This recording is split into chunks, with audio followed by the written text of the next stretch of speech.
He's bouncing around. Hawk shot, and she stuns on the way through. He is gone. No buybacks available. Have LGD done it? They're holding Anna. Hold him in place. Chalice will find the damage. F5 will die for it. No, really? Anna is actually running away, but it won't stop Arme from blinking up, looking for the tier 3 tower. 2 players left alive for OG. They're the big ones, however. Thompson and Anna on the defense duty. Fortification is delayed as much as they possibly can. And now the jump out. Hex, the boy in the bubble. Thompson able to be protected once again. Chalice very, very low on mana. They have a lot, but Arme, he'll change the life with Anna. Thompson needs to be pushed away. Able to do so. FY jumps onto the illusion only, so the hookshot won't be able to connect. But Anna, he needs to retreat. There's so much damage. Anna down. Buyback is available. They still have not taken the mid racks. OG are just trying to delay LGD for the moment. 5 heroes around. The bubble is there protecting the melee racks. Anna, Sunder once again. The Sunder switches to life. Arme's back up to full health, but the damage from Thompson, it's good enough to kill off the bait. Buyback is there. Somnus leads forward. They just keep bunching them around, but they're still battling from inside the bubble. Pugner will come to the world living LGD. They're going for the GG push. They're going up the tier 4 towers. OG, they have to hold the line. They have the numbers. Seven from the side with a Dagon. Arme, but no! Sunder is back up. It is there. Chalice will fall. They lose the Enchantress. FY pushing around Anna. He's so low. Can they get the die back on him? You bet your Nelly they can. Arme still very, very low. The blast will kill him off. But buyback. LGD want this now. LGD, or can they? Backing up? No, they're not. Terrorblade. BT's forward. The ball is up. Thompson needs to defend. X-Nova very visible. You've got a very, very low life Marana. But OG, they can't find the target. X-Nova, he's got the grip. He's got the control. He's got the kill. Thompson is down, but ES is up. Where the Echo slam. Oh, there he is. Forward. There's your slam. There's the dunk. There's the play. Jirax, the savior of OG. 1500 gold. He actually is going to go straight into the pipe here, opting to tank up even more. Rolling boulder from Sep misses again, but there's the invest bomb, and this time Ohio's in trouble. Roar will come out, they have the magnetize, they get off the silence as well, and Ohio will get right click down. The exorcism will go from Mushi, doing a decent amount of damage to that aggressive. The Borislow comes through, he has no infest, he has the armlet toggle, needs to be careful, the spirit siphon coming out, the glimpse back onto aggressive, gets him back in there. They get the grave off in time though, the open wounds will come through, they have the kinetic shield. There's the black hole, from the low ground, on to 3, Sep as well as NM1 are gonna get chewed down. 3 dead. Mushi gets a double kill. DJ, are you kidding me? From the low ground. DJ, God, the crowd he just goes insane as he hits the black hole of his life. And Likely could just give this one up. The vision advantage with the Hawk does help. But nope, they're ready. They've actually got a smoke. They can bypass the Hawk with this, but there's no way they take this in time. Fnatic need to get out. Mushi is going to be stunned by the boulder smash. They're going to come through. Showit looking for Ravage. Can't find it. Mushi pops the BKB early. Aggressive blinks in. Pops the rage as well. Still has his BKB ready to go. They really want to contest this and take it down as quickly as possible. They get the refresher for Ohio. It's coming out. Double Roar is ready. Can they find a kill off of this? Maybe he's walking up with the Silver Edge. Ohio's going to get caught first. Ravage catches onto 2. Black Hole counter initiation. Static Storm on top. Aggressive is low. They get up to Static Storm. Showit pops the refresher. It's not enough. Maybe he's getting chewed through by mid 1. They get up the Roar. They'll lose 2. They'll lose 3. They buy back on the Tide. He's got another Ravage. They have no buyback on Maybe. What an initiation from DJ. Secures another kill, and Tongfu is going to continue to push. They're not done. Mech still hasn't even been used. There's a hook. How? Brought all the way back to the base. Cleaned up by the fountain. And waddles his way back to the front lines. Well, like I said, it does waste time, but they kind of need it. I mean, they need to be able to just eliminate somebody from the fight, very similar to what Mu can do for Tongfu. So if he had been a little bit farther up, he would have been able to throw the hook, but the thing is there was a range creep in the way. There it is, yep.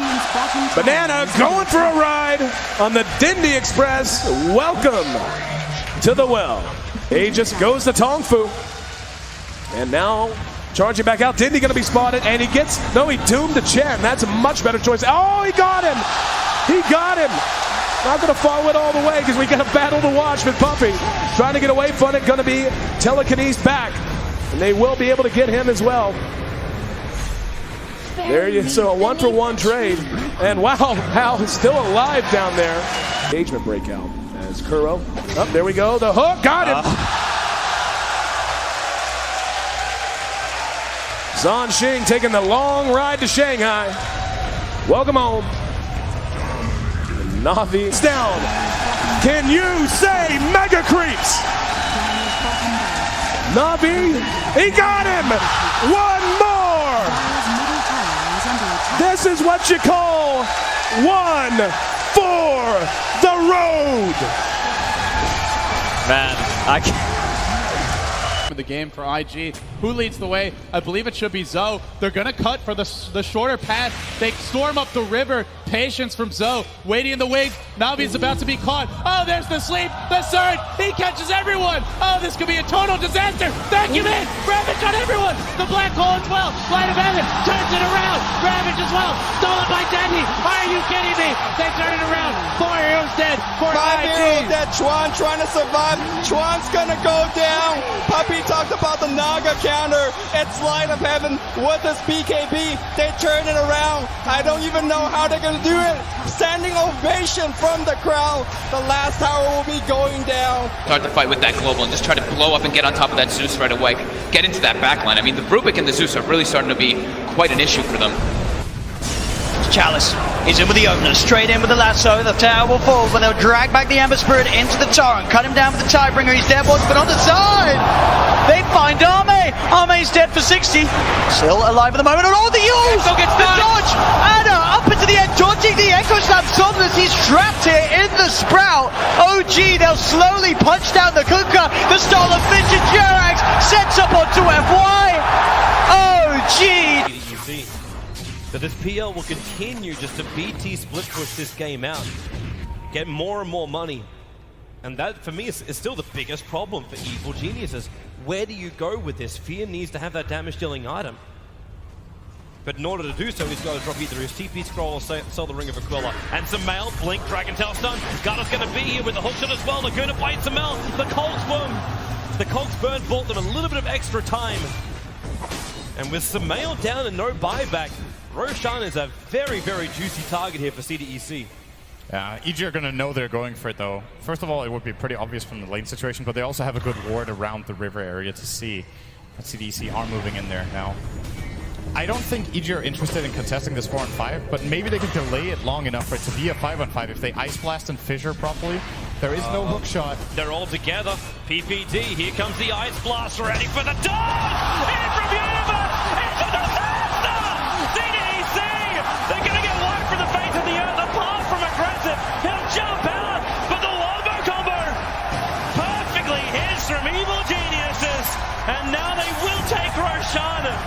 Samel is back, they'll get the egg into the Immortal. OG right behind Arme, gets the jump, finds the Pugner. Vision will not find a stun. Pugner with no buyback. OG, they were really playing with fire. The Hex down the Terrorblade. Spectral Haunt looking for the frontline attack, but that's why Somnus goes into the back line. The BKB, they're into the back line. Shaker, he's bouncing around. Hawk shot, she stuns on the way through. He is gone. No buybacks available. Have LGD done it? They're holding Anna. Hold him in place. Chalice will find the damage. F5 will die for it. No, really? Anna is actually running away, but it won't stop Arme from blinking up, looking for the tier 3 tower. 2 players left alive for OG. They're the big ones, however. Thompson and Anna on the defense duty. Fortification. It's delayed as much as they possibly can. And now the jump out. Hex, the boy in the bubble. Thompson able to be protected once again. Chalice very, very low on mana. They have a lot, but Arme, he'll change the life with Anna. Thompson needs to be pushed away. Able to do so. FY jumps onto the illusion only, so the hookshot won't be able to connect. But Anna, he needs to retreat. There's so much damage. Anna down. Buyback is available. They still have not taken the mid racks. OG are just trying to delay LGD for the moment. 5 heroes around. The bubble is there protecting the melee racks. Anna, Sunder! Once again, the Sunder switches to life. Arme's back up to full health, but the damage from Thompson, it's good enough to kill off the bait. Buyback is there. Somnus leads forward. They just keep bunching them around, but they're still battling from inside the bubble. Pugner will come to the world living LGD. They're going for the GG push. They're going up the tier 4 towers. OG, they have to hold the line. They have the numbers. 7 from the side with a Dagon Arme, but no! Sunder is back up. It is there. Chalice will fall. They lose the Enchantress. FY pushing around Anna. He's so low. Can they get the dive back on him? You bet your Nelly they can. Arme still very, very low. The blast will kill him off. But buyback. LGD want this now. LGD, or can they? Backing up? No, they're not. Terrorblade. BT's forward. The ball is up. Thompson needs to defend. X-Nova very visible. You've got a very, very low life Mirana. But OG, they can't find the target. X-Nova, he's got the grip. He's got the control. He's got the kill. Thompson is down, but ES is up. Where the Echo slam. Oh, there it is. Forward. There's your slam. There's the dunk. There's the play. Jirax, the savior of OG. 1,500 gold. He actually is going to go straight into the pipe here, opting to tank up even more. Rolling boulder from Zep misses again, but there's the Infest Bomb, and this time Ohio's in trouble. Roar will come out, they have the Magnetize, they get off the silence as well, and Ohio will get right-click down. The Exorcism will go from Mushi, doing a decent amount of damage to that aggressive. The Borslow comes through, he has no Infest, he has the Armless Toggle, needs to be careful, the Spirit Siphon coming out, the Glimpse back onto Aggressive, gets him back in there. They get the Grave off in time though, the Open Wounds will come through, they have the Kinetic Shield. There's the Black Hole, from the low ground, on to 3! Step as well as M1 are gonna get chewed down. 3 dead. Mushi gets a double kill. DJ, are you kidding me? From the low ground. DJ, God, the crowd here just goes insane as he hits the black hole of his life. And Likely could just give this one up. The vision advantage with the Hawk does help. But nope, they're ready. They've actually got a smoke. They can bypass the Hawk with this, but there's no way they take this in time. Fnatic need to get out. Mushi is going to be stunned by the Boulder Smash. They're going to come through. Showit looking for Ravage. Can't find it. Mushi pops the BKB early. Aggressive blinks in. Pops the Rage as well. Still has his BKB ready to go. They really want to contest this and take it down as quickly as possible. They get the refresher for Ohio. It's coming out. Double Roar is ready.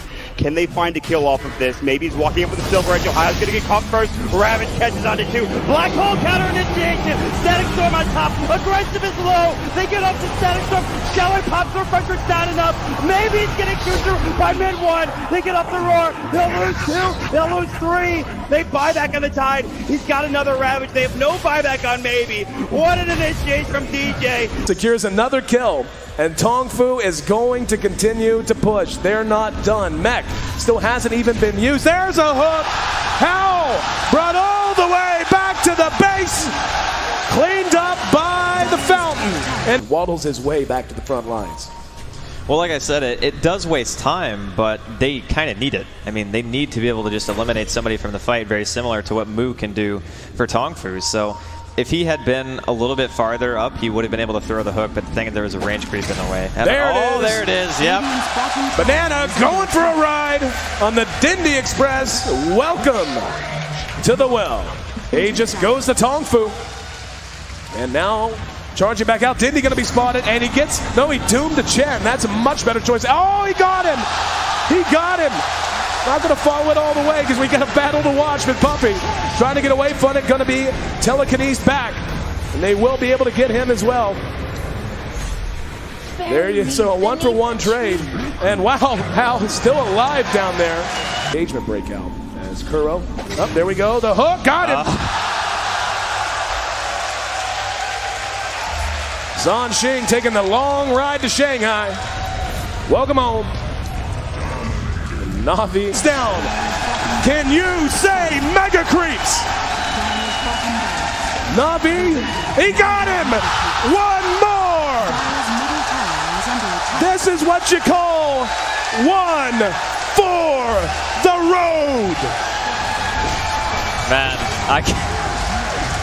The game for IG. Who leads the way? I believe it should be Zoe. They're gonna cut for the shorter path. They storm up the river. Patience from Zoe. Waiting in the wings. Navi's about to be caught. Oh, there's the sleep. The surge. He catches everyone. Oh, this could be a total disaster. Vacuum in. Ravage on everyone. The black hole as well. Light of heaven turns it around. Ravage as well. Stolen by Dendy. Are you kidding me? They turn it around. 4 heroes dead. 4 heroes dead. Chuan trying to survive. Chuan's gonna go down. Puppy talked about the Naga counter. It's Light of Heaven with his BKB. He just gets a little too out of control. He starts farming too fast, and they can't slow him down. I could see them dropping a game like that, but I would say Secret 2-1 for sure. Okay.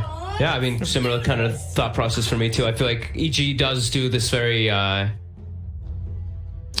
similar kind of things a lot of the times, right? Their playstyle, even from when you were playing with them a lot of the times too, still feels very similar, right? Just get RTZ really buffed up a lot of the times, play very greedy around the map, and just maximize. And yeah, I mean, I definitely agree. I feel like Secret's definitely going to look to capitalize on that. So I like your points. So we're looking at the Arc Warden, we're looking at the Terrorblade. So, because you watch, you're watching teams differently as a captain or a former captain, I would imagine, in the way that, for example, I would, or a lot of people at home.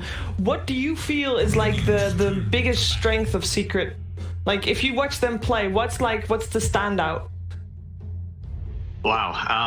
I think Puppey is probably like the best mechanically skilled 5-player that is still like playing the game, and it's amazing because he's been doing it for so long. I think he's just outstanding, and I think he shines. I think you'll see a big difference between Fly, who I think is a little bit less of a mechanically skilled player, but Puppey's just the whole package, so I would expect him to just outshine Fly in this series.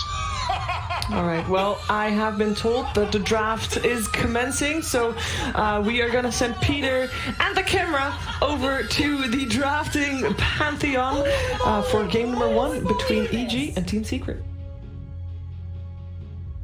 10 seconds. 5 seconds. Radiant's turn to pick.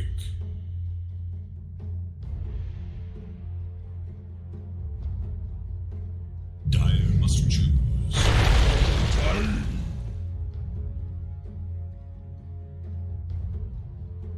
That's right.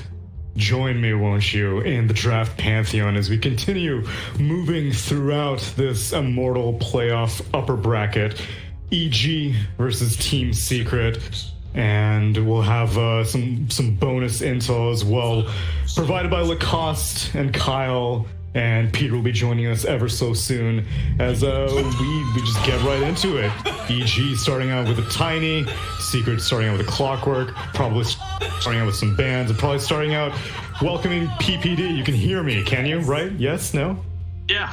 What's up, guys? Thanks for having me. Perfect. Yeah, thanks for coming on. First things first, most pressing questions from me, Peter. Whenever I played vanilla Skyrim, I found destruction magic wasn't really that impressive. Any good mod recommendations that you have for me?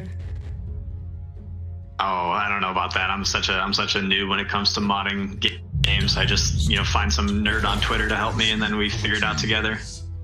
All right, fine, fair enough. Then we'll stick to something a little your wheelhouse then. We got Dota drafts for you. How much have you been watching? How much have you been keeping up with? Have you been reading the patches? Because we had Jarex on a little bit before. He was maybe a little bit out of his element, but he knew his OG boys. How about you? How's your knowledge keeping up?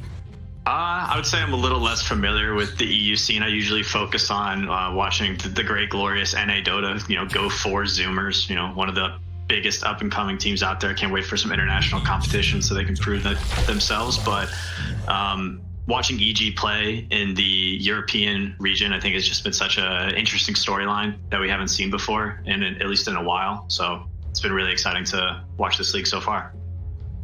Well, let's see what we may be able to extract out of this draft. Kyle, what are you staring blankly into the distance about? Oh, sorry, I got distracted whenever a Valorant player gets on the panel. Oh. I just kind of tune out. Dude, I play every game, man. I'm just a god gamer. The Renaissance man, Kyle. Come on. More and more Dota players just turning to variety streaming. What are you gonna do? I'm a big fan of somebody finally first tuning the Furion. It always, for some reason, takes some time, but here we are, upper bracket semifinal. We finally see it come out from EG. Didn't expect the first 2 Lifestealer from Secret, but they've been experimenting after effectively shitting on everyone in this tournament. So no surprise, they're gonna keep changing things up. And opening ban with Monkey King, surprising from EG. I wonder if there's something they learned from scrims, because Secret haven't played that in their last few matches. People were watching our faces for 30 plus days and hearing our voices. I don't think they want to do that, so I'm going to let PPD do the talking instead of me. You just don't want to work anymore. Fine, then I'll ask a question to Peter. I was super surprised by the... No, go ahead. Oh, I was going to say, I was super surprised by the first pick Clockwork. We saw this hero in the previous series. RMN is kind of like, he kind of reminds me of this like hipster 5 player who has his own like crazy ideas, and it was just such a burden in that previous game. So I'm curious if Secret was it going to be Puppey playing the Clockwork, or is that a Yaps or Zai hero? I think it could go either way. It's funny though, I feel like pretty much every NA Dota player has a bias against Clockwork because we're just so used to watching IX Mike pick it, play it, and lose with it. But then we come to these matches, we're like, Jesus, you guys really sure that's who you want to emulate? Bulba is NA's Clockwork, right? It's not IX Mike. That's right. The liquid Bulba is NA's Clockwork. He was doing it. I'm surprised they first phase life slow. This hero. Go ahead, Peter. Sorry, we're on a little bit of delay here. I'm over here in the States. You guys are out there in Kiev, so it's a little bit tough. But yeah, I'm also surprised by the first phase Lifestealer. Sorry, it's been a while since I talked about the drafts. But Tiny Furion from EG, I think, is super great, and I think actually I agree with like the Lifestealer seems a little bit early, as Tiny and Furion can both be transitioned to. This could be their 4 and their 5. I know Fly definitely plays Furion. Yeah. What was your opinion on the resurgence of Bloodseeker, especially Secret showing it off in their EG series, putting it on Zai? You think the hero's as good as it's looking like it, or is it just people being unfamiliar with what this new Veil build is all about? Yeah, I've actually seen 4 position Bloodseeker quite a bit as well, so it's pretty wild. I haven't seen it in the like official games yet, or haven't been able to catch one of the games, but Zai is known to play some creative heroes, so I'm excited to see what he's going to play in these upcoming games. Hey, you never know. Zai has also played offlane Lifestealer in the past. It's always a possibility. Okay. He was one of the first guys to do it back when Iron Talon was still meta and purchasable in the shop. And Puppy Chen, surprised that I like that Chen wasn't... here a lot. Yeah, same. No, Ench and Bat banned up by EG. 10 seconds. You have Tiny and Nature's Prophet, who love to play aggressive, global presence. You know, once Tiny gets a Blink Dagger, easy to set up kills, and a lot of burst damage, especially from like newer Furion ulti. And I think Chen is a really great pick here. You know, just using the ulti, keeping them alive, going for max, so he kind of negates this Tiny's combo. Yeah, Secret's draft is lacking a lot of hard lockdown at the moment. This is going to be their support duo, Chen Clockwork, I imagine. So they're going to need to get some hard lockdown. Otherwise, I think EG can potentially jump the backlines, maybe even with a Spectre pick for RTC here, and you can jump the backlines and kill that Chen, or force that Chen to use his mech, use his ultimate just on himself rather than healing, his entire team. What do you think about this Wyvern pick? Could obviously be a core, but what are your personal experiences with Crit on that Winter Wyvern? Crit Winter Wyvern. My personal experiences are that was the year I was kicked from EG, and EG went to TF7, and I was on the panel casting, and they just kept putting Crit on Winter Wyvern, and they just lost and lost and lost, and then it just became a huge meme that it was like, oh, you shouldn't have kicked PPD and you shouldn't have given Crit Winter Wyvern is kind of the gist of it. 10 seconds. Well, so nice bait there. A little flame bait. It's good for the panel. Yeah, you're getting the hang of it. Bloodseeker. There's the Bloodseeker, yeah. So seeming like we're locking into positions for Team Secret. Looking like a Nisha Lifestealer and a Zai Bloodseeker, but can't guarantee it quite yet. Kyle, I know you've been advocating for Wyvern many a time, and she just never shows up. What makes her a justifiable pick in this draft? I mean, it absolutely dumpsters Lifestealer. You have a BKB piercing lockdown for the Rage. You can also heal the target. It's just a hard counter to the hero. But to Peter's point, EG just did not. EG had about as much success at TI7 with Wyvern as Peter did on the panel. Altogether, just not a good performance. And the Bloodseeker coming out, you've got the pure damage. If you put somebody down in the Cold Embrace, they can be silenced coming out of it. So it's also just potentially very broken. When you're running offlane Bloodseeker, you need to have a guaranteed lockdown. You need to have what they running? Windranger position 4 with the shackle. Now they have Clockwork to put them inside the cog, so the blood rate, a lot of kill potential. Naga Siren, all right. They don't have the heroes to deal well with the illusion so far. Naga has the Manta. I don't think Lifestealer builds Radiance. This is a good lane for Naga. Yeah. Clockwork is really tough too. As soon as Naga has the Manta, it's pretty much impossible to play. Yeah.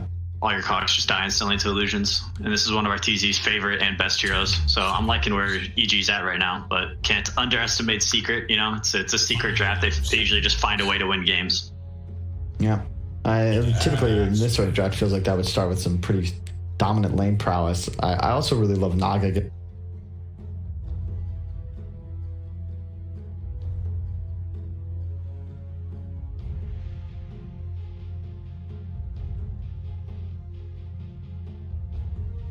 Seconds. 5 seconds. It makes sense, which would leave the Fury as a core. Or Wyvern core. I'm telling you, Wyvern offlane is the real deal. You got a massive damage. Yeah, on level 40 10. damage. Yeah. Level 1. It's insane. Can't wait to play it. No way. Now, looking at these two heroes, Wyvern and Naga Siren, like they have great way of disengaging a team fight, and they can cycle these abilities pretty nicely. So I'm really liking EG's lineup so far. 10 seconds. I would say that they're like maybe a little bit low on damage outside of the Wyvern ult. They don't really have great team fight. They're sort of they're actually sort of single target at the moment between Tiny comboing one person, Furion right clicking one person, Wyvern ulting one person.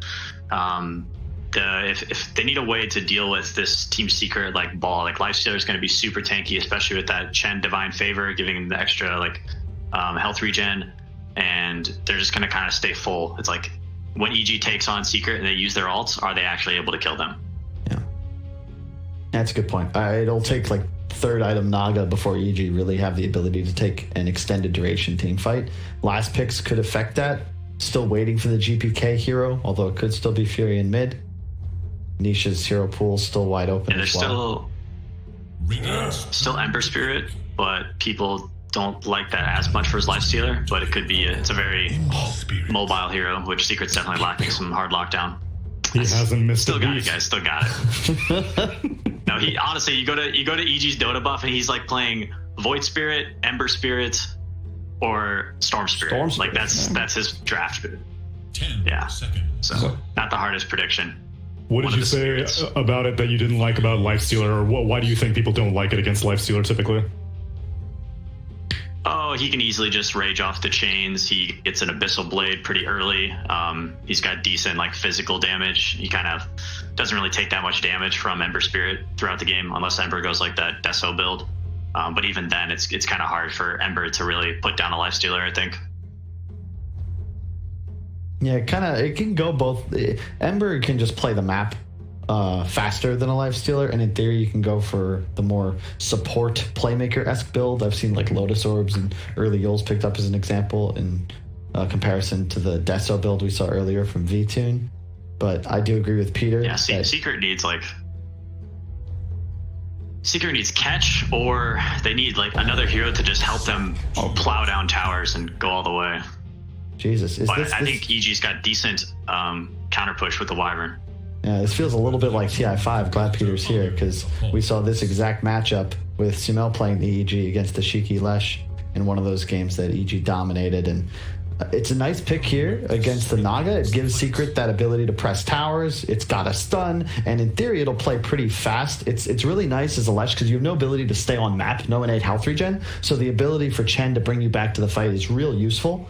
And ultimately, I just think Secret's the better team, so I like the pick. And yeah, the odds are Bro, these odds are insane. Disrespectful almost. 1.29 to 3.31. EG definitely have their work cut out for them so far. And I mean, they are stepping outside of the box. Like you said, it seems like almost a vintage draft. But seeing these 10 heroes on the field, Peter, which way are you leaning right now? Well, I think it's very dependent on how this Leshrac last pick does. I would expect him to get it early Yules and then to get very active on the map in tandem with the Clockwork and Chen. I'll give it to Team Secret. I think they're just going to make it happen. All right. Well, they have yet to really show any shortcomings with this Bloodseeker. Let's see if EG can finally put a hole in this plan as we send it over to our casters for game number 1.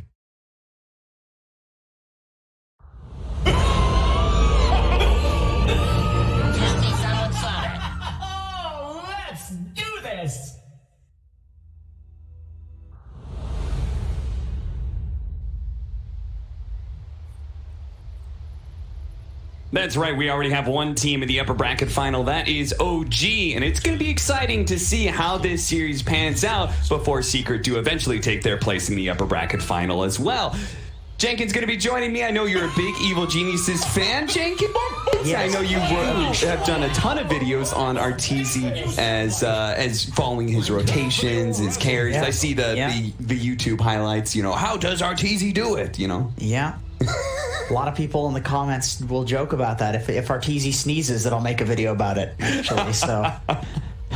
Why is it though? I mean, people click it. That's not my fault. People click it. Okay, so Jenkins admitting that he just baits out of his videos as much as possible. I mean, that's how you got to play the game, man. Don't hate the player. That's you know, with the whole streamer situation going on, right? Same exact thing. Got to blame the game, not the player. And you know, Secret as well. There's some very clickbaitable players as well, given that they're on a complete tear for about a year now. Yeah. Just completely, they seem to be the best team in Dota, period, by a huge margin. I feel like there's not a single name on Secret that doesn't draw fans at that point. Are you serious? I mean, of course.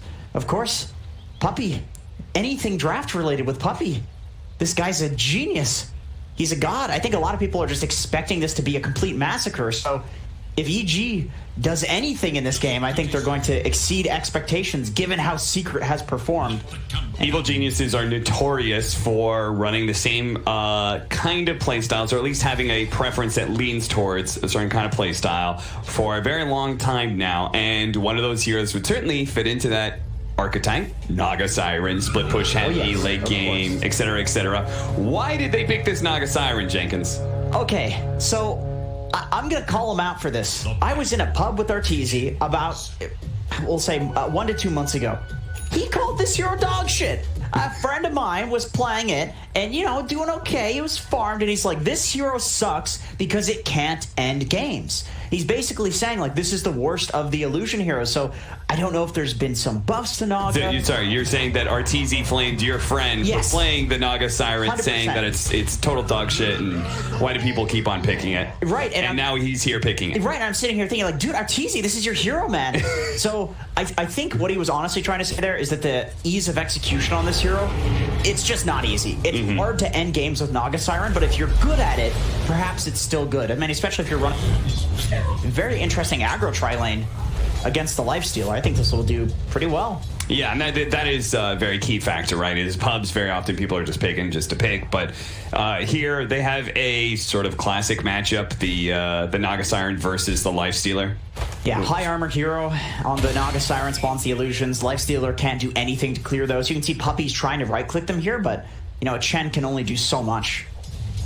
How do you think he's going to adjust the Lifestealer, that is? Like, do you think we can see that Radiance build, or is it going to Maelstrom type build, or how is he going to be able to adjust this, or are you just going to go normal? To be honest, I think with the Leshrac last pick, you don't need to go for the Radiance on Lifestealer. It's just not a great build right now in general. I think you want to play faster. I think Lifestealer needs to be the answer to the other heroes, and he's a great answer to the other heroes. I think they can all get bursted as long as the Wyvern is dealt with. And then let the Leshrac, who was last pick, deal with this Naga Siren. So while we're having this tri-lane, it does mean we have a 1v1 bottom lane, which is the Furion versus the Bloodseeker. Yes. Which I would imagine Zai's going to do perfectly fine here, even though he's got, the annoying harassment of the Furion. He should be able to constantly be healing himself off of killing these creeps, thanks to the Blood Rage. It is one of those matchups, though, where you maybe need to go for a second point in the Blood Rage. Or, sorry, the passive now is what healed. Yeah, third, sorry. So maybe you need to go for, like, a second point in the heal just to sustain through that level 3, level 4 period. And then maybe you can deal with the Treants. But we can see right now that Ramses is doing quite well down there. I mean, there's a certain amount of damage where it's just, like, it's too much to heal through. Sure. Also, you kind of got a CS advantage that naturally comes with the Treants all focusing on denies all at once, which can make things difficult for Zai. Right. A lot of the CS that we see that Zai has, this is probably Treants. I mean, as well as the denies, though, that Ramses has. It's probably mostly Treants. Right. And that just leaves our mid lane matchup, which is the Ember Spirit versus the aforementioned Leshrac. They're supposed to be the answer to the Naga Siren, and Peter says it is going to be the linchpin here for Secret. It is all, their strategy is entirely dependent on how well Nisha does, how quickly that Eul Scepter is going to be picked up. He definitely needs the Euls. They don't have particularly good setup. Other than the Euls, they have the Clockwork, but Clock is very weird hero to be setting up. You never really want to bank on him doing it, and you'd like for him to do it. You know Clockwork offers disables, but he has to get an angle. He has to also get the cog knockback, the timing of that, and it's just not something that's super reliable. Even though he will do it in every fight, it's like, who will he do it on? When will he do it? That's really the question. Right. GPK. A little bit of whip there. As the analysts were talking about, GPK has been quite the monster when it comes to the laning phase, but has had some unfortunate mid games where he's kind of thrown away some of the advantage he's gotten. But up against easily one of the best mid laners you could possibly go up against in Nisha, and he is not looking like the terror that he was in previous games. 18-2 compared to 22-6 right now. Nisha getting a good number of denies out of this lane. Yeah, very nice rune control here from EG, taking that Arcana rune. That would be very annoying for either of these heroes to get. You get that on Ember, and I don't think he has the bottle just yet. I think he probably just got it off of the courier. Yeah, looks like it. Oh, he's been using the sips. Zai's doing well down here. Yeah, he's picking it up as the second level of Blood Right, really big. Third level, just, okay, now you're, not only are you one-shotting range creeps, but you're probably taking a melee creep down with you, and at this point, Treants may actually just be some food for the Bloodseeker. Yeah, absolutely. I mean, even if they just die in range with you, you heal, even if they get denied. So that's got to be quite nice. Nisha, they're going to try and gank him up here. GPK does not have the shackles, but they're still going to try and run him down very low. The rocket comes in. The last hit from Nisha, he just died to the physical damage.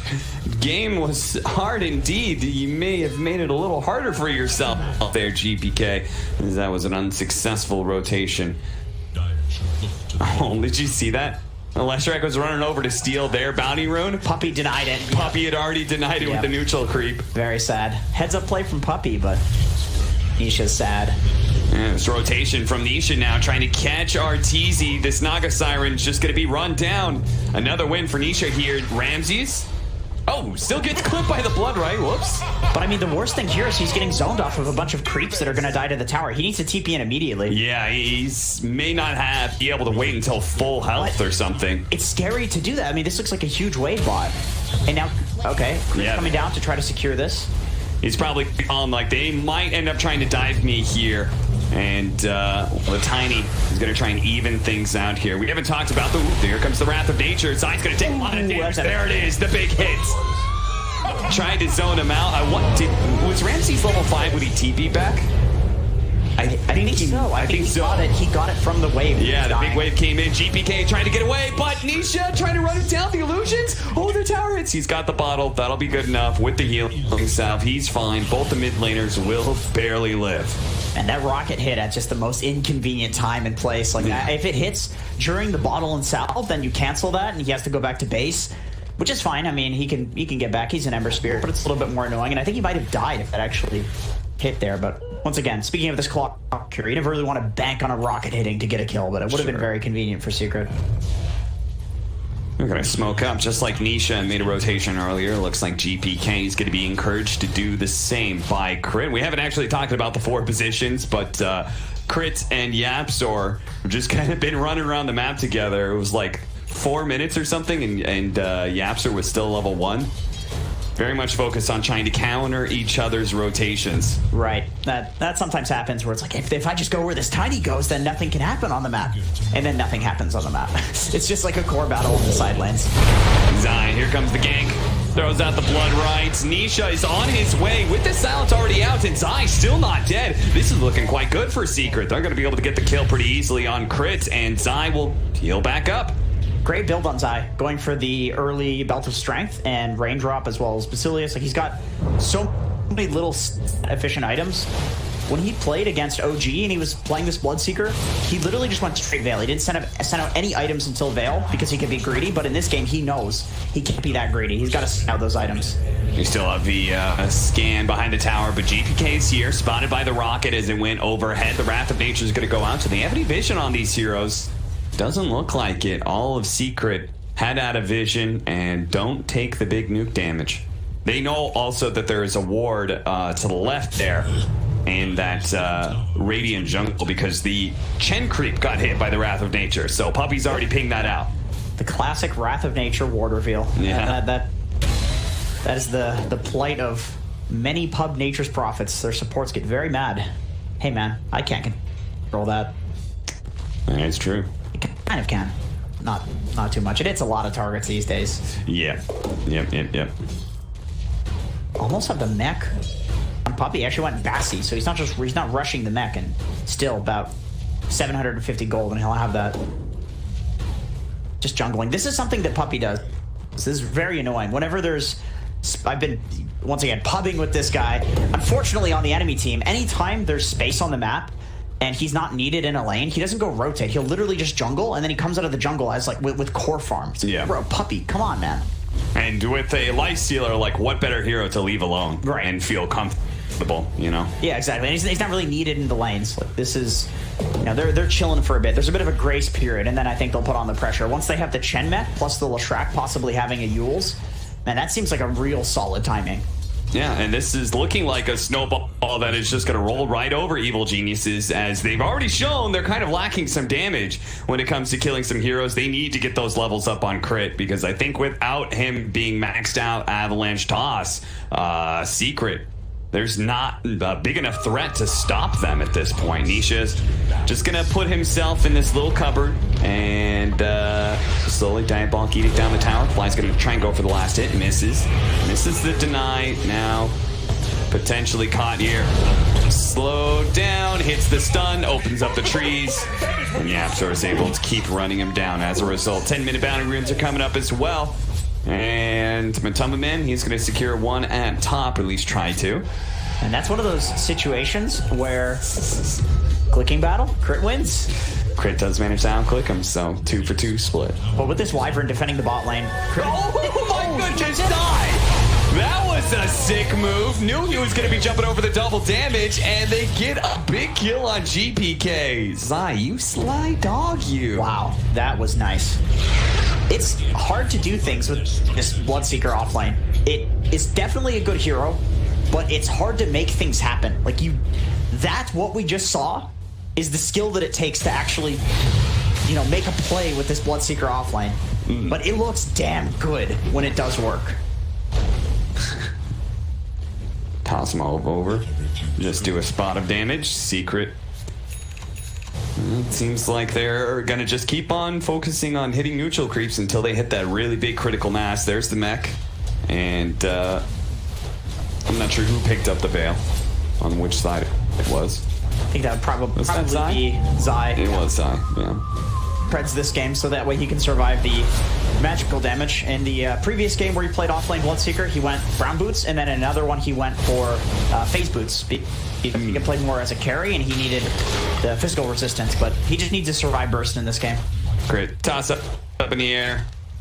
Just trying to get Matumba Man off of him. Hey, an extra bounty rune for you geniuses. I did actually watch a replay of Matumba Man playing this exact hero in a pub yesterday, and I noticed he played very safe on Lifestealer. He will sit in the safe lane, he will not go for any plays, and I think in the game that I watched that was applicable. That made a lot of sense, and I'm interested to see how he changes that up when he's against a Naga Siren. I don't think they're particularly interested in going late. I think they would really like to hit some sort of early game timing with the Lifestealer. I think they have the timing with the mech and, you know, going with Zai and with Nisha mid, but I think Matumba Man also has a bit later of a timing than that they want to push on, so. Right. So, like, with the most illusion heroes, they're looking for, like, that third item timing, and you want to strike before that. Yes, absolutely. Take as much of the map as you can so that it's just the illusion hero farming. And you can see Nisha's doing just that, putting pressure from the trees with this Diabolic Edict. Puppy will take the last hit on the tower. And the map grows ever smaller for Evil Geniuses. It's got that Yules, they have the mech. Yeah, they're super ready to go right now. My question is, okay, so Matumba makes a move. He's going to start being aggressive, play in the enemy jungle. My question for EG is, what team fight do they have to follow up the Naga song? Because I'm thinking, like, the big turnaround play for them will be Secrets. Obviously, they're taking control in the early game. They've got this kind of tempo lineup. There's a certain point EG want to strike, right? Does it matter if you get that third item on Naga Siren if Leshrac is strong enough to just clear all of your illusions? Like, what fight do they have to set up? I suppose it's Winter's Curse. They can probably hit a pretty good tiny avalanche into Winter's Curse, and that could work, but it's not a Jakiro, you know? It's not what you would expect traditionally. with this combo. No, certainly not. There is no like Dark Spirit Disruptor combination or something like that to be able to play off of Nisha. Getting stunned from the trees, just kind of pushing back GPK. Not a real threat, I would say. Are these odds fair, do you think? Judging by the game right now, I would say it's fair. Maybe at the start of the series, might be a little too Secret favored, but it's not that surprising, right? Secret have looked incredibly dominant, and I would definitely give them a big advantage for this series. It's true. It's always very hard to count these like big name teams like Liquid and OG and EG. It's hard to count them as just complete underdogs because so many times you'll see a team just be dog shit in the group stage and then they'll completely destroy through like a lower bracket run or whatever. Yeah. They'll just find their groove because they're tier 1 players, like they're the best of the best. Yeah, and Evil Geniuses has not looked like the cleanest tier 1 team out there, right? They did lose to Navi, who's already out, right? So yeah, that's like one black mark on their run through the group stage. Oh, here's the song. There's the song going out. Matumbo? He's just running away. Okay. Oh, they managed to hook on him, stopping his TP. What a sick play from Yabzor. Got the angle. I think Arteezy was trying to kind of use Lifestealer in that one creep to kind of block any potential hooks, but wasn't good enough. Yapzor, a wily 4 position of Team Secret. He always seems to find a way. That was not an easy angle to hit. Once again, another one of those problems with Clockwork is that you just have to be there for the opportunity. You just have to be already in position for when it happens. And I mean, Yapzor was. It's almost like he was expecting it. Look at him. He's going for a meaty hammer. I like it. Yeah. I like it. They don't necessarily lack tower push, but there is a lot of outpush on EG to kill creep waves, Naga illusions, Winter Wyvern, Ember Spirit. So the more, the merrier in this game. Like, I don't think you want to go late. I think you want to just end this one early. Zai, man, he's cutting through the trees. He's a lumberjack. Yep. And they've spotted Fly. They know he's here. They certainly got him with the rocket flare now, so they're going to be able to get the rupture. Fly will eventually come down to earth here. We'll use the cold embrace. Nobody's coming to save him, though. So they take him, and they take this tier 2. Man, they're putting on a clinic right now. Secret, this is just like a tutorial for how to beat Heralds at Dota or something like that. I don't know. That's what this feels like. Yeah. It feels like EG can't do anything, man. At the same time, in typical EG fashion, they're not down net worth-wise as much as I would expect. But in some ways, it's just because they haven't gotten into that one really bad team fight yet. We saw yesterday, right? We're talking about 3K gold lead, and all of a sudden it was 9K off of one team fight. Okay, here we go. This is a big pick. Yeah, this would certainly be a massive one. It's Ramses is definitely going down here in Arteezy. Can't really do much to save him. He's got to be careful, man. Yeah, certainly. He does not have the song back up yet. It was a level 1 song at that. Combo here onto Matama Man. He turns around, starts laying into Crit. I think Crit is dead. Slowed down by the Purge, but didn't really need it too much. 9-1 to the favor of Secret now. And we can see the gold lead mounting because Secret is basically just moving across the map, taking the towers and basically the kind of flowchart order that it's easiest to take. And slowly but surely, EG is getting choked. They're going to get less bounties. We're going to see bounties spawn in 3 minutes from now. That's going to be a big gold difference. Roshan is now available because Secret is able to occupy this triangle with that mid tower being down. We have the top 2 towers that they need to take that I'm not sure if EG can defend. They do have that Orchid timing on Ramses. That seems like maybe an okay time to fight, but maybe you wait for Crit's blink as well. Yeah, I think you need that clear initiation for sure. And I don't think Ramsey's going to feel super good about team fighting until he has BKB. That's a long way away. Yeah, you're absolutely right. That may be far too long to wait.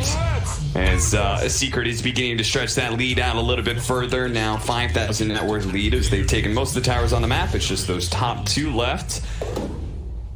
Like the aggressive ward there from Puppy. Just, okay, they're locked in their base. It's very dangerous for them to enter into their jungle. They're very likely to enter into this kind of small area in their jungle or into the triangle. You put the ward there. Also, what's with the... I mean, he's got that one aggressive ward, but then he's got 3 mid lane wards. Back to back. That is interesting. Just all in a straight line. So if you take that first really aggressive one, then you're still having that other one to worry about. Yep. I get the mid lane ward on the top left. It's Roche ward. I believe there's one there. But the other two, maybe it's the order in which he placed it. Like, they did just take those towers, right? Sure. So. Great. Going to be caught by Nisha. The rotation is going to come out from Ramses, putting in the work with this Orchid. Can he actually get this kill on Nisha, though? He's so damn fast with the Yule Scepter Boots of Travel build. He gets out of there pretty quickly. The Purge being used to take away the Flame Guard of GPK. There goes most of his damage. Still holding on to the Chen heal, too. One other thing that I noticed watching Matumba's replay, with this Lifestealer, I'm sure this is like an every carry thing, because I think this is just a good concept. Would highly recommend watching Aui's video on this, but he always values protecting his backlines. Like, if he sees that his team runs to them immediately, and maybe he doesn't go in if it's too dangerous, but he's always there. Sure. He's always there to back them up, to be kind of that turret, that rock that his team can go to as a defense. Look at Yapzor. He's been hiding out here on this side of things, and he's going to put that Meteor Hammer to use here. An Orchid. Ramsey's trying to protect himself, trying to get away. There's so many creeps here to take up the battery stalls, but the positioning still on the hook shot in the tank. They'll probably die for this, but he's going to open up a lot of kills here as they're going to still be able to take this fight in. GPK has to jump out, and they have to use the Song of Siren to prevent further losses here, but Crit, even with that additional help with the Song of Siren, he still can't get away. Matama Man is here. He's come to collect. They're going to get the 2 kills, and are they even going to go high ground? They will. Okay, they just force out the clip. All right, chill. Yeah, they have a lot to still take. This entire top area of the map in Roshan. And by the way, you spoke about the adjustment in Matumba's build. Like, do you go for this Deso, Sanjin Yasha, Heaven's Halberd, whatever the regular Lifestealer build is? He's going for the Maelstrom, the Mjolnir. Like, this to me seems like the more modern version of this Radiance. And by modern, I mean Radiance became dog shit like a few months ago. But this is this is still a great item. Meanwhile, RTZ just trying to get a second big stat item, right? He goes for the Manta, doesn't go for Diffuser Blade. He's like, okay, I need actual stats to survive. He goes for the Scotty over the Heart. What do you think about that? The Scotty's just the new age good item. I think against the Lifestealer, it's great. I mean, against all of these heroes, they have the Chen heals, they have the heals on Bloodseeker, they have the heals on Lifestealer. I mean, how is he supposed to stay on top of this Nisha Leshrac if he ever does get on top of him, right? It's like he's super fast with Boots of Travel Yules. I honestly think he needs Heart, Scotty. Oh my god, GPK. He gets hit by the Meteor Hammer. It's not like Yapzor is going to be able to do anything to... Okay, maybe. Jumps away to the Remnant. Stun came a little too soon. Yeah, you can see he went for that instant, like, frame perfect timing. Yeah, exactly. Because you have to against an Ember Spirit. No cast time on the Remnant. So you have to get very lucky to pull that off. I mean, Nisha's one of those players. Like, I've seen this guy do the Jules coil break on Puck. Almost consistently. But if you can do that like once or twice in a game, that's already impressive. That's like a 1 out of 10 times thing. You know, you can Yules and then it breaks the coil. Yeah, so what you're talking about is coil. If you go to the very edges of it and pop Yules, the Z axis will break the coil. Actually, no, it's because the Yule spins you. So you move out of coil range while invulnerable. Oh, okay, and so he's done that in a game like 3 times. He'll do it in a game. Oh, I see. So I'm saying mechanically, Nisha's the type of guy that I would expect to pull something like this off. Right. But it's not easy. Well, they got their second top level geniuses. Thanks to GPK's aggression. Ramsey's going to try and collect a third here. RTZ playing nearby, ready to go with a Song of Siren. Matama Man thinking to himself, there's no way this Nature's Prophet is playing this aggressively without some boys behind him. But now, Matama Man has some boys of his own. Do they have any disables to stop him, though? Oh, the hook shot comes in just in time from Yapzor. Once again, right place, right time. He was the first person to TP in. Just those little things, right? Great team play too. Matumba got out of the way, and the moment he TP'd in, he hooked. Like Matumba knew he was gonna hook and gave him the angle, and then he moved up, and then also Yapzor knew Matumba was gonna move out of the way. He throws the hook. That's just great trust. And I like this from Nisha, immediately moving to the other side of the map. You showed a bunch of heroes, right? What is any split pushing hero going to do? I've got to run down that top lane. And Nisha's going to say, no. This top lane's not going to push out too much. I'm not going to let it get out of control. And he can't do that because he's the one holding the Aegis. And he's got the travels. Like, he just second item from that missile track. Yule's travels, you feel so incredibly fast. Even if it's a bad travels game, it still feels like a good item because you're so hard to kill in fights, you just run away from people. But then, like you said, he has the Aegis to boot, so... Do you really need tanky items? You can just go for a Kaya, because he's got a Casual Kaya building into Bloodstone. I guess not so casual, but. And now you can see Evil Geniuses, the only people that are getting farm, I mean, they do have heroes that are able to find farm because they're natural mobility or split pushing powers, but even so, it feels like the map is closing in on them, right? RTZ's only throwing illusions down lane. Ramses is playing in their jungle right now with a teleport, and GPK is just strictly trying to defend. I do want to point out something cool about what Ramses is doing. He was given some sentries and so he places a ward in the mid lane. I think he probably placed that bot ward as well, and then he also places a sentry on a high ground. He went to the tower and he's going to get caught. Oh no. I was literally about to say, because you, against a Nature's Prophet, you would high ground ward places like that. Yep. Because you know that he's going to play in your jungle. Yep. And so he put the sentry on the other high ground eye spot, but not that one. Yeah. That's why he got picked off, because Secret, they kind of next level. They put it in the other one. No, they got lucky. Just the right one. He walked through it. Tier 3 that's already taken a decent amount of damage, and Secret, thanks to Chen, thanks to some of their mobility, they're just able to go from picking somebody off in that bottom lane and immediately be reformed up in a pretty good ball to take this top lane of barracks. And Evil Geniuses, it just feels like they're running out of options here, and I don't know when this game turns around for them, Jenkins. Like, I don't know if this game delays another 10 minutes, if they are still incapable of fighting. Crit tries to come in, goes to the toss back of the Yules, but a Rage and a Yule Scepter is going to stop that. Oh, that's not Winter's Curse, but it's not what they wanted, that's for sure. A Song of Siren being used as well. That is Evil Geniuses using most of their big ultimates here, their big team fighting abilities, and getting nothing for it. Yeah, so all they need to do now is just... Oh, look at him. They saw him. Ramses TP'd in, grabbed the bounty rune, and Nisha immediately TP'd in, and Matumba Man infested inside of Nisha, so he's going to join him for this kill onto Ramses. I'm a little surprised he died in the same spot, especially with the presence of mind to put the sentry on the other high ground D-ward spot. Yeah, he must have just thought, oh, it was because I killed the tower. They just kind of like estimated where I was. Sure, that's yeah, definitely. But the truth was, they knew exactly where he was because it was a high ground ward. Right. It's the Nature's Prophet counter when you're winning, which And look at this, Evil Genius is like, okay, they just showed bottom lane, guys. Let's push out the top. RTZ faking himself there is just gonna run through all of this, but Crit, it doesn't have quite the same options here. Trying to get into the side lane of the trees and blink away. Fly will just Cold Embrace and extend his life. It won't be for very long though. A Blood Rage Nisha is very scary, especially when he's caught that extra life, so he can kind of play fearlessly. GPK, got to be careful of the basher here. There it goes. But the range is also running out. Crit with the toss back. They do have the Orchid there as well, but oh no, Ramses, he doesn't want to be in melee range. Fortunately, the ensnare is there, tries to buy him a little bit of space, but he still goes down. Matumba Man does end up falling here, trading his life for Ramses. Nisha, the old GPK, I think he's just trying to cut more mid creep waves potentially and get away from this team fight that's going around. Really solid pickoff there from EG. Oh man, that would have been devastating. Yeah, it certainly would have. Nisha was like picking his nose or something, so he wasn't moving around. He went like AFK for a second there. Needed to take a breather. Yeah, he's like, ooh, an arcane rune. Let me think about that. Now that was a nice, really nice toss back, catching him without the rage there into the Orchid. That's the only way that they can kill him is by isolating him like that. Matumba, when he plays this hero, he's always on the front line.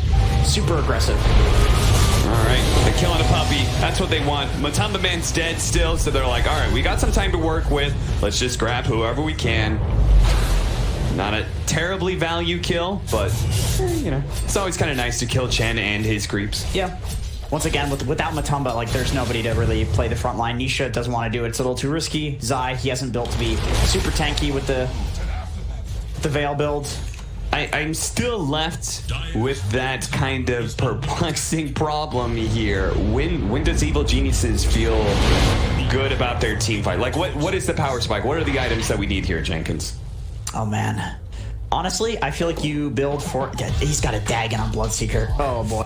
I've seen people doing this in pubs recently. It definitely feels nice. You can do a lot of damage. I think Fog was telling you can do, like, 2,000 damage in Ethereal Blade Dagon with Blood Rage and Veil. That sounds pretty high to me. Yeah, pretty high damage. And remember, like, this is in the late game when people have 50 armor, so it's quite effective in terms of the the damage. Sure, absolutely.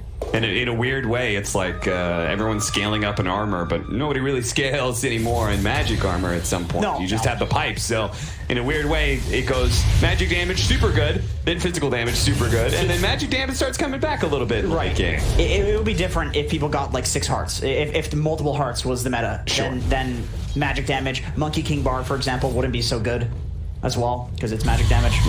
But items, I Rapier. That's Rapier on probably Ramses. Every single time, you're just kind of watching Secrets run through lanes as quick as possible, move to the other side of the map, push the lanes in, trying to counteract this split push that's happening. One more kill, then we get weed number. Oh, the weed number. That'll be funny. I'm gonna laugh at that when that happens. That'll be some on, good Ramses. Twitch chat memes. Ramses, let's go. No, you love those. He's in the trees. Now I want Evil Geniuses to get a kill. Don't do it. We can't get 3-2-2. EG, unfortunately, Matumba threw that opportunity. Now, I think to turn this game, you need some nuclear option. It's not enough to just get Naga's 4th item. They have the answer to it. It would be different if there wasn't a Leshrac on Team Secret. That's the thing. If there wasn't a clear answer to the Naga, then I think it would be different. And Yapsor, even something like this Meteor Hammer, this is somewhat of an answer. You have something that's at least a follow-up AoE stun for the Leshrac stun. If there's a bunch of illusions on you, you can just cogs them and then stun them and damage them with this Meteor Hammer. Then there's the Mjolnir as well. Like, they're itemizing really well to deal with this. That's something that Secret is extremely good at, is that they'll often just pick heroes that are really good and have synergy and then itemize to deal with the enemy team's stuff. They'll counter it in that way, which I think is a very cool way of looking at the game. But they did pick, obviously, to counter Leshrac. Let's not ignore that. This is a very good hero versus the Naga. Look at Nisha, just running in. He pops the spider legs, and Arteezy says, nope. Crit, he's still going to be caught here. It looks like the hook shot did land. It caught Fly instead of Arteezy's Naga Siren that he was looking for. They do still manage to get the kill onto Crit. And now we have an Abyssal Blade complete for the Lifestealer, so Arteezy is going to have to be even more scared than he was before. He's going for a Butterfly next to try and deal with the Lifestealer, but as soon as he builds a single component...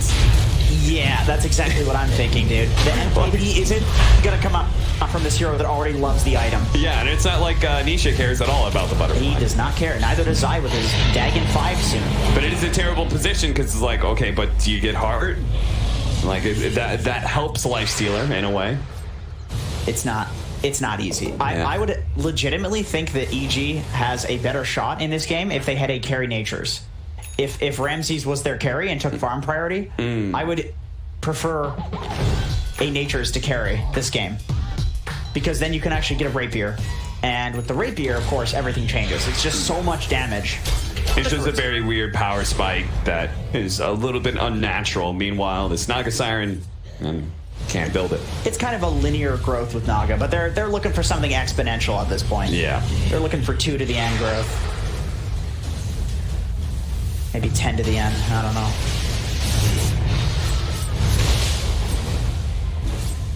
And here they are, Evil Geniuses, all huddle on the high ground. We've seen them make comebacks before, but that's usually based around, we've got Enigma.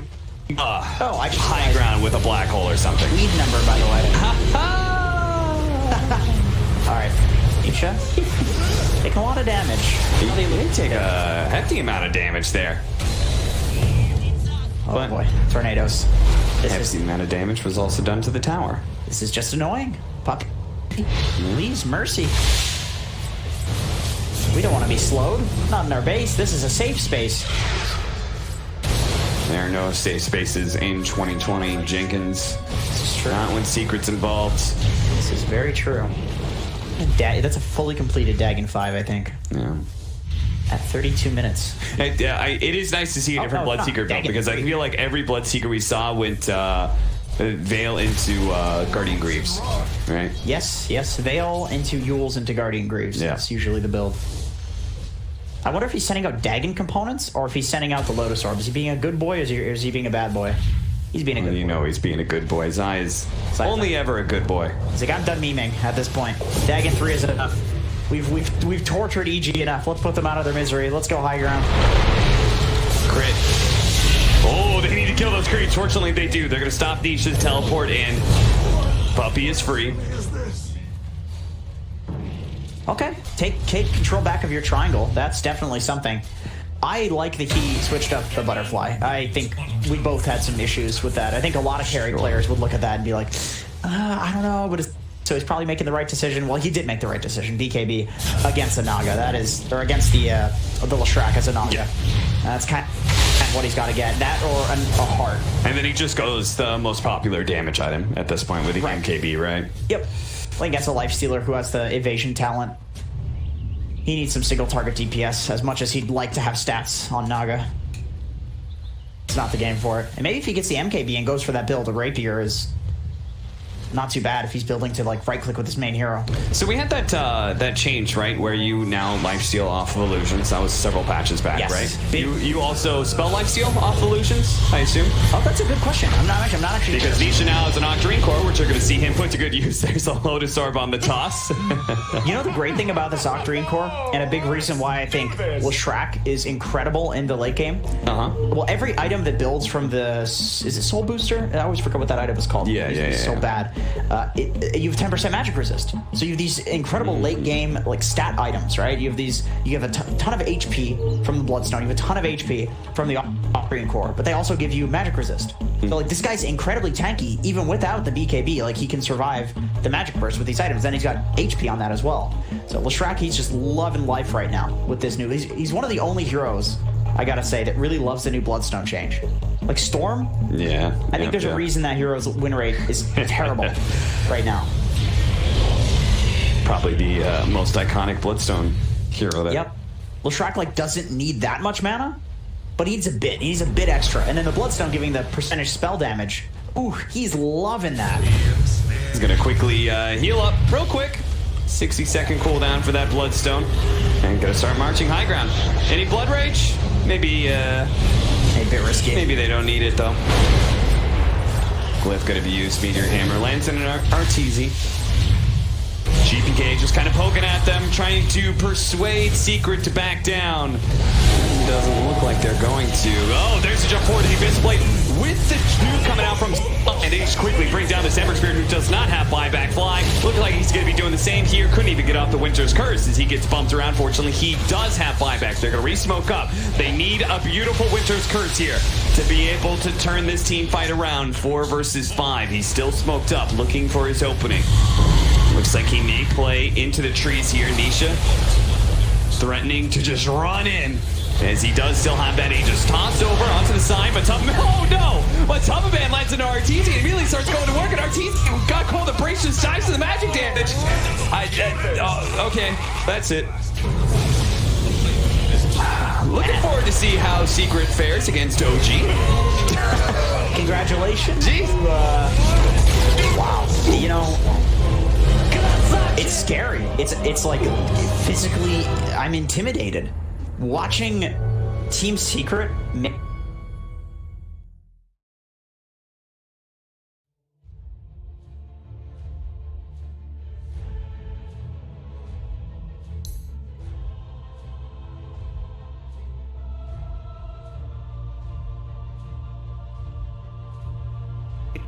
$1,500 gold. He actually is going to go straight into the pipe here, opting to tank up even more. Rolling Boulder from Zep misses again, but there's the Infest Bomb, and this time Ohio's in trouble. Roar will come out, they have the Magnetize, they get off the Silence as well, and Ohio will get right-click down. The Exorcism will go from Mushi, doing a decent amount of damage to that aggressive. The Borslow comes through, he has no Infest, he has the Armlet Toggle, needs to be careful, the Spirit Siphon coming out, the Glimpse back onto aggressive, gets him back in there. They get the Grave off in time though, the Open Wounds will come through, they have the Kinetic Shield. There's the Black Hole, from the low ground, on to 3!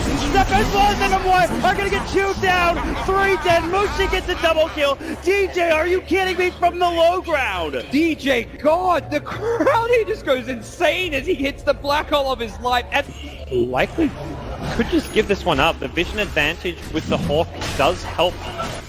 But nope, they're ready. They've actually got a smoke. They can bypass the Hawk with this, but There's no way they take this in time. Fnatic need to get out. Mushi is going to be stunned by the boulder smash. They're going to come through. Showit looking for Ravage. Can't find it. Mushi pops the BKB early. Aggressive blinks in. Pops the rage as well. Still has his BKB ready to go. They really want to contest this and take it down as quickly as possible. They get the refresher for Ohio. It's coming out. Double Roar is ready. Can they find a kill off of this? Maybe he's walking up with the Silver Edge. Ohio's going to get caught first. Ravage catches onto two. Black Hole counter initiation. Static Storm on top. Aggressive is low. They get up to Static Storm. Showit pops the refresher. It's not enough. Maybe he's getting chewed through by mid one. They get up the Roar. They'll lose two. They'll lose three. They buy back on the Tide. He's got another Ravage. They have no buyback on Maybe. What an initiation from DJ. Secures another kill, and Tongfu is going to continue to push. They're not done. Mech still hasn't even been used. There's a hook. Howl brought all the way back to the base. Cleaned up by the fountain. And waddles his way back to the front lines. Well, like I said, it does waste time, but they kind of need it. I mean, they need to be able to just eliminate somebody from the fight, very similar to what Mu can do for Tongfu. So if he had been a little bit farther up, he would have been able to throw the hook, but the thing is there was a range creep in the way. There it is, yep. Banana going for a ride on the Dindy Express. Welcome to the well. Aegis goes to Tongfu. And now charging back out. Dindy going to be spotted, and he doomed the Chen. That's a much better choice. Oh, he got him. He got him. Not going to follow it all the way because we got a battle to watch with Puppy. Trying to get away from it, going to be telekinesed back. And they will be able to get him as well. There you so a 1-for-1 trade. And wow, Hal is still alive down there. Engagement breakout as Kuro. Oh, there we go. The hook. Got him. Zhan Xing taking the long ride to Shanghai. Welcome home. Na'Vi is down. Can you say mega creeps? Na'Vi, he got him. One more. This is what you call one for the road. Man, I can't. The game for IG. Who leads the way? I believe it should be Zoe. They're gonna cut for the shorter path. They storm up the river. Patience from Zoe. Waiting in the wings. Navi's about to be caught. Oh, there's the sleep. The surge. He catches everyone. Oh, this could be a total disaster. Vacuum in. Ravage on everyone. The black hole as well. Light of heaven turns it around. Ravage as well. Stolen by Dandy. Are you kidding me? They turn it around. 4 heroes dead for 5 IG. heroes dead. Chuan trying to survive. Chuan's gonna go down. Puppy talked about the Naga counter. It's light of heaven with his BKB. They turn it around. I don't even know how they're gonna do it. Standing ovation from the crowd. The last tower will be going down. Start the fight with that global and just try to blow up and get on top of that Zeus right away. Get into that backline. I mean, the Rubik and the Zeus are really starting to be quite an issue for them. Chalice is in with the opener, straight in with the lasso. The tower will fall, but they'll drag back the Ember Spirit into the torrent, cut him down with the Tidebringer. He's dead once, but on the side, they find Arme. Arme's dead for 60. Still alive at the moment. And all the use! The dodge! Anna up into the end, dodging the Echo Slam. Somnus, he's trapped here in the Sprout. OG, they'll slowly punch down the Kuka. The stolen Finch and Jerax sets up onto FY. OG! But this PL will continue just to BT split push this game out, get more and more money. And that, for me, is still the biggest problem for Evil Geniuses. Where do you go with this? Fear needs to have that damage-dealing item. But in order to do so, he's got to drop either his TP scroll or sell the Ring of Aquila. And Samel, Blink, Dragon Tail stun. Garda's going to be here with the hookshot as well. They're going to bite Samel. The Colts burn bought them a little bit of extra time. And with Samel down and no buyback, Roshan is a very, very juicy target here for CDEC. Yeah, EG are going to know they're going for it, though. First of all, it would be pretty obvious from the lane situation, but they also have a good ward around the river area to see that CDEC are moving in there now. I don't think EG are interested in contesting this 4-on-5, but maybe they can delay it long enough for it to be a 5-on-5 if they Ice Blast and Fissure properly. There is no hook shot. They're all together. PPD, here comes the Ice Blast, ready for the dodge! In from Universe! It's a disaster! CDEC! They're going to get wiped from the face of the earth, apart from aggressive. He'll jump out, but the Wombo combo perfectly hits from Evil Geniuses. And now they will take Roshan. Samel is back, they'll get the egg into the Immortal. OG right behind Arme.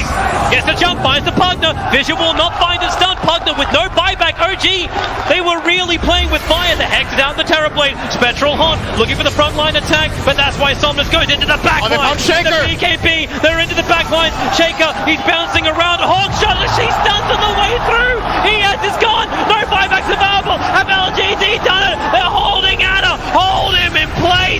Chalice will find the damage. F5 will die for it. No, really? Anna is actually running away, but it won't stop Arme from blinking up, looking for the tier 3 tower. 2 players left alive for OG. They're the big ones, however. Thompson and Anna on the defense duty. Fortification. It's delayed as much as they possibly can. And now the jump out. Hex, the boy in the bubble. Thompson able to be protected once again. Chalice very, very low on mana. They have a lot, but Arme, he'll change the life with Anna. Thompson needs to be pushed away. Able to do so. FY jumps onto the illusion only, so the hookshot won't be able to connect. But Anna, he needs to retreat. There's so much damage. Anna down. Buyback is available. They still have not taken the mid racks. OG are just trying to delay LGD for the moment. 5 heroes around. The bubble is there protecting the melee racks. Anna, Sunder once again. The Sunder switches to life. Arme's back up to full health, but the damage from Thompson, it's good enough to kill off the bait. Buyback is there. Somnus leads forward. They just keep bunching them around, but they're still battling from inside the bubble. Pugner will come to the world living LGD. They're going for the GG push. They're going up the tier 4 towers. OG, they have to hold the line. They have the numbers. Seven from the side with a Dagon Arme, but no! Sunder is back up. It is there. Chalice will fall. They lose the Enchantress. FY pushing around Anna. He's so low. Can they get the dieback on him? You bet your Nelly they can. Arme still very, very low. The blast will kill him off. But buyback. LGD want this now. LGD, or can they? Backing up? No, they're not. Terrorblade. BT's forward. The ball is up. Thompson needs to defend. X-Nova very visible. You've got a very, very low life Marana. But OG, they can't find the target. X-Nova, he's got the grip. He's got the control. He's got the kill. Thompson is down, but ES is up. Where the Echo slam. Oh, there it is. Pushing forward. There's your slam. There's the dunk. There's the play. Jirax, the savior of OG. 1,500 gold. He actually is going to go straight into the pipe here, opting to tank up even more. Rolling boulder from Seth misses again, but there's the Infest Bomb, and this time Ohio's in trouble. Roar will come out, they have the Magnetize, they get off the silence as well, and Ohio will get right-click down. The Exorcism will go from Mushi, doing a decent amount of damage to that aggressive. The Borslow comes through, he has no Infest, he has the Armlet Toggle, needs to be careful, the Spirit Siphon coming out, the Glimpse back onto aggressive, gets him back in there. They get the Grave off in time though, the Open Wounds will come through, they have the Kinetic Shield. There's the Black Hole, from the low ground, on to 3! Seconds less than one are gonna get chewed down. 3 dead. Mushi gets a double kill. DJ, are you kidding me? From the low ground. DJ, God, the crowd, he just goes insane as he hits the black hole of his life. And likely could just give this one up. The vision advantage with the Hawk does help. But nope, they're ready. They've actually got a smoke. They can bypass the Hawk with this, but there's no way they take this in time. Fnatic need to get out. Mushi is going to be stunned by the Boulder Smash. They're going to come through. Showit looking for Ravage. Can't find it. Mushi pops the BKB early. Aggressive blinks in. Pops the Rage as well. Still has his BKB ready to go. They really want to contest this and take it down as quickly as possible. They get the refresher for Ohio. It's coming out. Double Roar is ready. Can they find a kill off of this? Maybe he's walking up with the Silver Edge. Ohio's going to get caught first. Ravage catches onto 2. Black Hole counter initiation. Static Storm on top. Aggressive is low. They get up to Static Storm. Showit pops the refresher. Not enough. Maybe he's getting chewed through by mid 1. They get up the Roar. They'll lose 2. They'll lose 3. They buy back on the Tide. He's got another Ravage. They have no buyback on Maybe. What an initiate from DJ. Secures another kill, and Tongfu is going to continue to push. They're not done. Mech still hasn't even been used. There's a hook. How? Brought all the way back to the base. Cleaned up by the Fountain. And waddles his way back to the front lines. Well, like I said, it does waste time, but they kind of need it. I mean, they need to be able to just eliminate somebody from the fight, very similar to what Mu can do for Tongfu. So if he had been a little bit farther up, he would have been able to throw the hook, but the thing is there was a range creep in the way. There it is, yep. Banana going for a ride on the Dindy Express. Welcome to the well. Aegis goes to Tongfu. And now charging back out. Dindy gonna be spotted, and he doomed the Chen. That's a much better choice. Oh, he got him! He got him! Not going to follow it all the way because we got a battle to watch with Puppy. Trying to get away from it, going to be telekinesed back. And they will be able to get him as well. There you so a 1-for-1 trade. And wow, Hal is still alive down there. Engagement breakout as Kuro. Oh, there we go. The hook. Got him. Zhan Xing taking the long ride to Shanghai. Welcome home. Na'Vi is down. Can you say Mega Creeps? Na'Vi, he got him! One more! This is what you call one for the road! Man, I can't.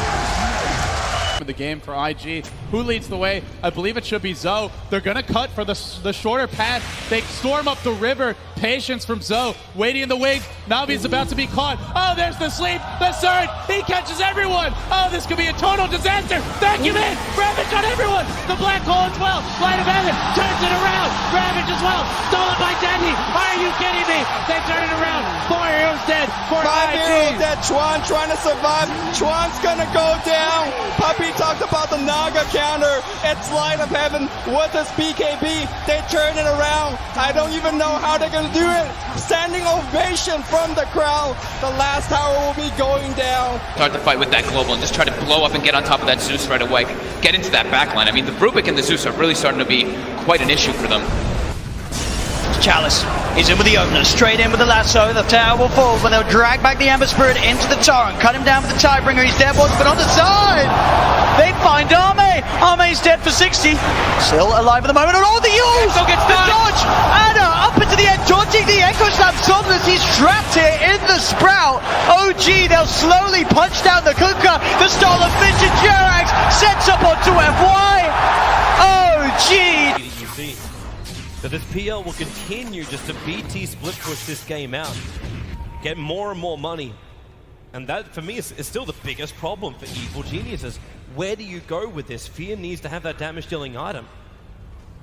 But in order to do so, he's got to drop either his TP scroll or sell the Ring of Aquila. And Samel, blink, Dragon Tail stun. Garda's going to be here with the hookshot as well. They're going to fight Samel. The Colts burn bought them a little bit of extra time. And with Samel down and no buyback, Roshan is a very, very juicy target here for CDEC. Yeah, EG are going to know they're going for it, though. First of all, it would be pretty obvious from the lane situation, but they also have a good ward around the river area to see. CDEC are moving in there now. I don't think EG are interested in contesting this 4-on-5, but maybe they can delay it long enough for it to be a 5-on-5 if they Ice Blast and Fissure properly. There is no hook shot. They're all together. PPD, here comes the Ice Blast, ready for the dodge! In from Universe! It's a disaster! CDEC! They're going to get wiped from the face of the earth, apart from aggressive. He'll jump out, but the wombo combo perfectly hits from Evil Geniuses, and now they will take Roshan. Samel is back, they'll get the egg into the Immortal. OG right behind Arme, gets the jump, finds the Pugner. Vision will not find the stun. Pugner with no buyback. OG, they were really playing with fire. The Hex down the Terrorblade. Spectral Haunt looking for the front line attack, but that's why Somnus goes into the back line. The BKB, they're into the back line. Shaker, he's bouncing around. Hawk shot, she stuns on the way through. It's gone. No buybacks available. Have LGD done it? They're holding Anna. Hold him in place. Chalice will find the damage. F5 will die for it. No, really? Anna is actually running away, but it won't stop Arme from blinking up, looking for the tier 3 tower. 2 players left alive for OG. They're the big ones, however. Thompson and Anna on the defense duty. Fortification. It's delayed as much as they possibly can. And now the jump out. Hex, the boy in the bubble. Thompson able to be protected once again. Chalice very, very low on mana. They have a lot, but Arme, he'll change the life with Anna. Thompson needs to be pushed away. Able to do so. FY jumps onto the illusion only, so the hookshot won't be able to connect. But Anna, he needs to retreat. There's so much damage. Anna down. Buyback is available. They still have not taken the mid racks. OG are just trying to delay LGD for the moment. 5 heroes around. The bubble is there protecting the melee racks. Anna, Sunder! Once again, the Sunder! Thunder switches to life. Army's back up to full health, but the damage from Thompson, it's good enough to kill off the bait. Buyback is there. Somnus leans forward. They just keep bunching them around, but they're still battling from inside the bubble. Pugner will come to the world living LGD. They're going for the GG push. They're going after the tier 4 towers. OG, they have to hold the line. They have the numbers. Seven from the side with a Dagon army, but no! Thunder is back up. It is there. Chalice will fall. They lose the Enchantress. FY pushing around Anna. He's so low. Can they get the dive back on him? You bet your Nelly they can. Arme still very, very low. The blast will kill him off. But buyback. LGD want this now. LGD, or can they? Backing up? No, they're not. Terrorblade. BT's forward. The ball is up. Thompson needs to defend. X-Nova very visible. You've got a very, very low life Mirana. But OG, they can't find the target. X-Nova, he's got the grip. He's got the control. He's got the kill. Thompson is down, but ES is up. Where the Echo slam. Oh, there it is. Forward. There's your slam. There's the dunk. There's the play. Jirax, the savior of OG.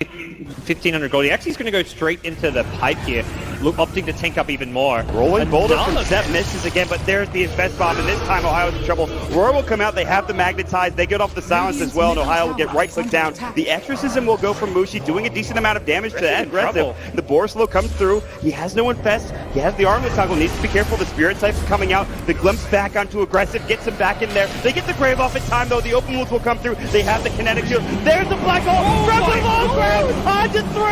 Step as well as M1 are gonna get chewed down. 3 dead. Mushi gets a double kill. DJ, are you kidding me? From the low ground. DJ, God, the crowd here just goes insane as he hits the black hole of his life. And likely could just give this one up. The vision advantage with the Hawk does help. But nope, they're ready. They've actually got a smoke. They can bypass the Hawk with this, but there's no way they take this in time. Fnatic need to get out. Mushi is going to be stunned by the Boulder Smash. They're going to come through. Showit looking for Ravage. Can't find it. Mushi pops the BKB early. Aggressive blinks in. Pops the Rage as well. Still has his BKB ready to go.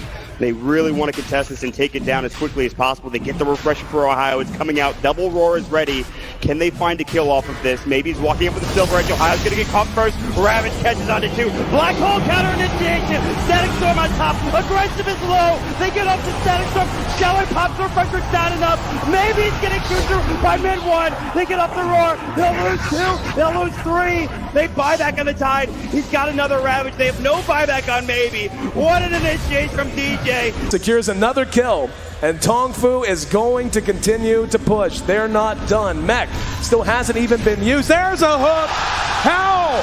Brought all the way back to the base. Cleaned up by the fountain. And waddles his way back to the front lines. Well, like I said, it does waste time, but they kind of need it. I mean, they need to be able to just eliminate somebody from the fight, very similar to what Mu can do for Tongfu. So if he had been a little bit farther up, he would have been able to throw the hook, but the thing is there was a range creep in the way. There it is, yep. Banana going for a ride on the Dindy Express. Welcome to the well. Aegis goes to Tongfu. And now charging back out. Dindy gonna be spotted, and he doomed to Chen. That's a much better choice. Oh, he got him! He got him! Not gonna follow it all the way because we got a battle to watch with Puppy. Trying to get away from it, gonna be telekinesis back. And they will be able to get him as well. There you so a 1-for-1 trade. And wow, Hal is still alive down there. Engagement breakout as Kuro. Oh, there we go. The hook got him. Zhan Xing taking the long ride to Shanghai. Welcome home. Navi's down. Can you say Mega Creeps? Navi, he got him! One more!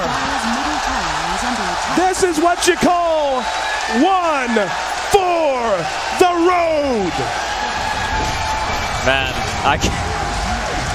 The game for IG. Who leads the way? I believe it should be Zoe. They're gonna cut for the shorter path. They storm up the river. Patience from Zoe. Waiting in the wings. Navi's about to be caught. Oh, there's the sleep. The surge. He catches everyone. Oh, this could be a total disaster. Vacuum in. Ravage on everyone. The black hole as well. Light of heaven turns it around. Ravage as well. Stolen by Dendy. Are you getting me. They turn it around. 4 heroes dead. 5 heroes dead. Chuan trying to survive. Chuan's gonna go down. Puppy talked about the Naga counter. It's Light of Heaven with this BKB. They turn it around. I don't even know how they're gonna do it. Standing ovation from the crowd. The last tower will be going down. Start the fight with that global and just try to blow up and get on top of that Zeus right away. Get into that backline. I mean, the Rubik and the Zeus are really starting to be quite an issue for them. Chalice is in with the opener, straight in with the lasso. The tower will fall, but they'll drag back the Ember Spirit into the torrent, cut him down with the Tidebringer. He's dead, but on the side, they find Arme. Arme's dead for 60, still alive at the moment. And all the use, the dodge, Anna up into the end, dodging the Echo Slam. Somnus, he's trapped here in the Sprout. OG, they'll slowly punch down the Kuka. The Stolen Vision, Jerax sets up onto FY. OG. So this PL will continue just to BT split push this game out, get more and more money. And that, for me, is still the biggest problem for Evil Geniuses. Couple man studies what he studies. He needs to have that just damage-dealing item. It's just a sight to behold, honestly. I think they also just have... I look at EG and I feel like they have a much smaller hero pool. I look at Secret and I'm like, these guys could pick literally anything. Like, literally. And, yeah, like...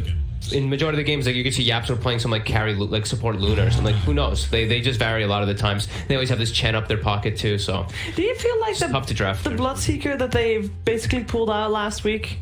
You know, is that also? Do they have a couple more of those heroes to just pull out the Bloodseeker Veil in this case? Even like, do they have a couple more of those combinations just, you know, on a shelf somewhere to pull out whenever? Probably. I mean, Zai like randoms in most of his games in pubs and stuff and just plays it off lane, gets a veil. Right? Yeah, that's how you figure stuff out. You just do it. Just try it out. So I'd imagine they have a lot more strategies up there. Well, let's see if something like that is going to come out here in game number 2. We have Secret versus EG, game 2 of the upper bracket here. And we're going over to the draft panel where PPD is still joining our draft pantheon. 5 times better.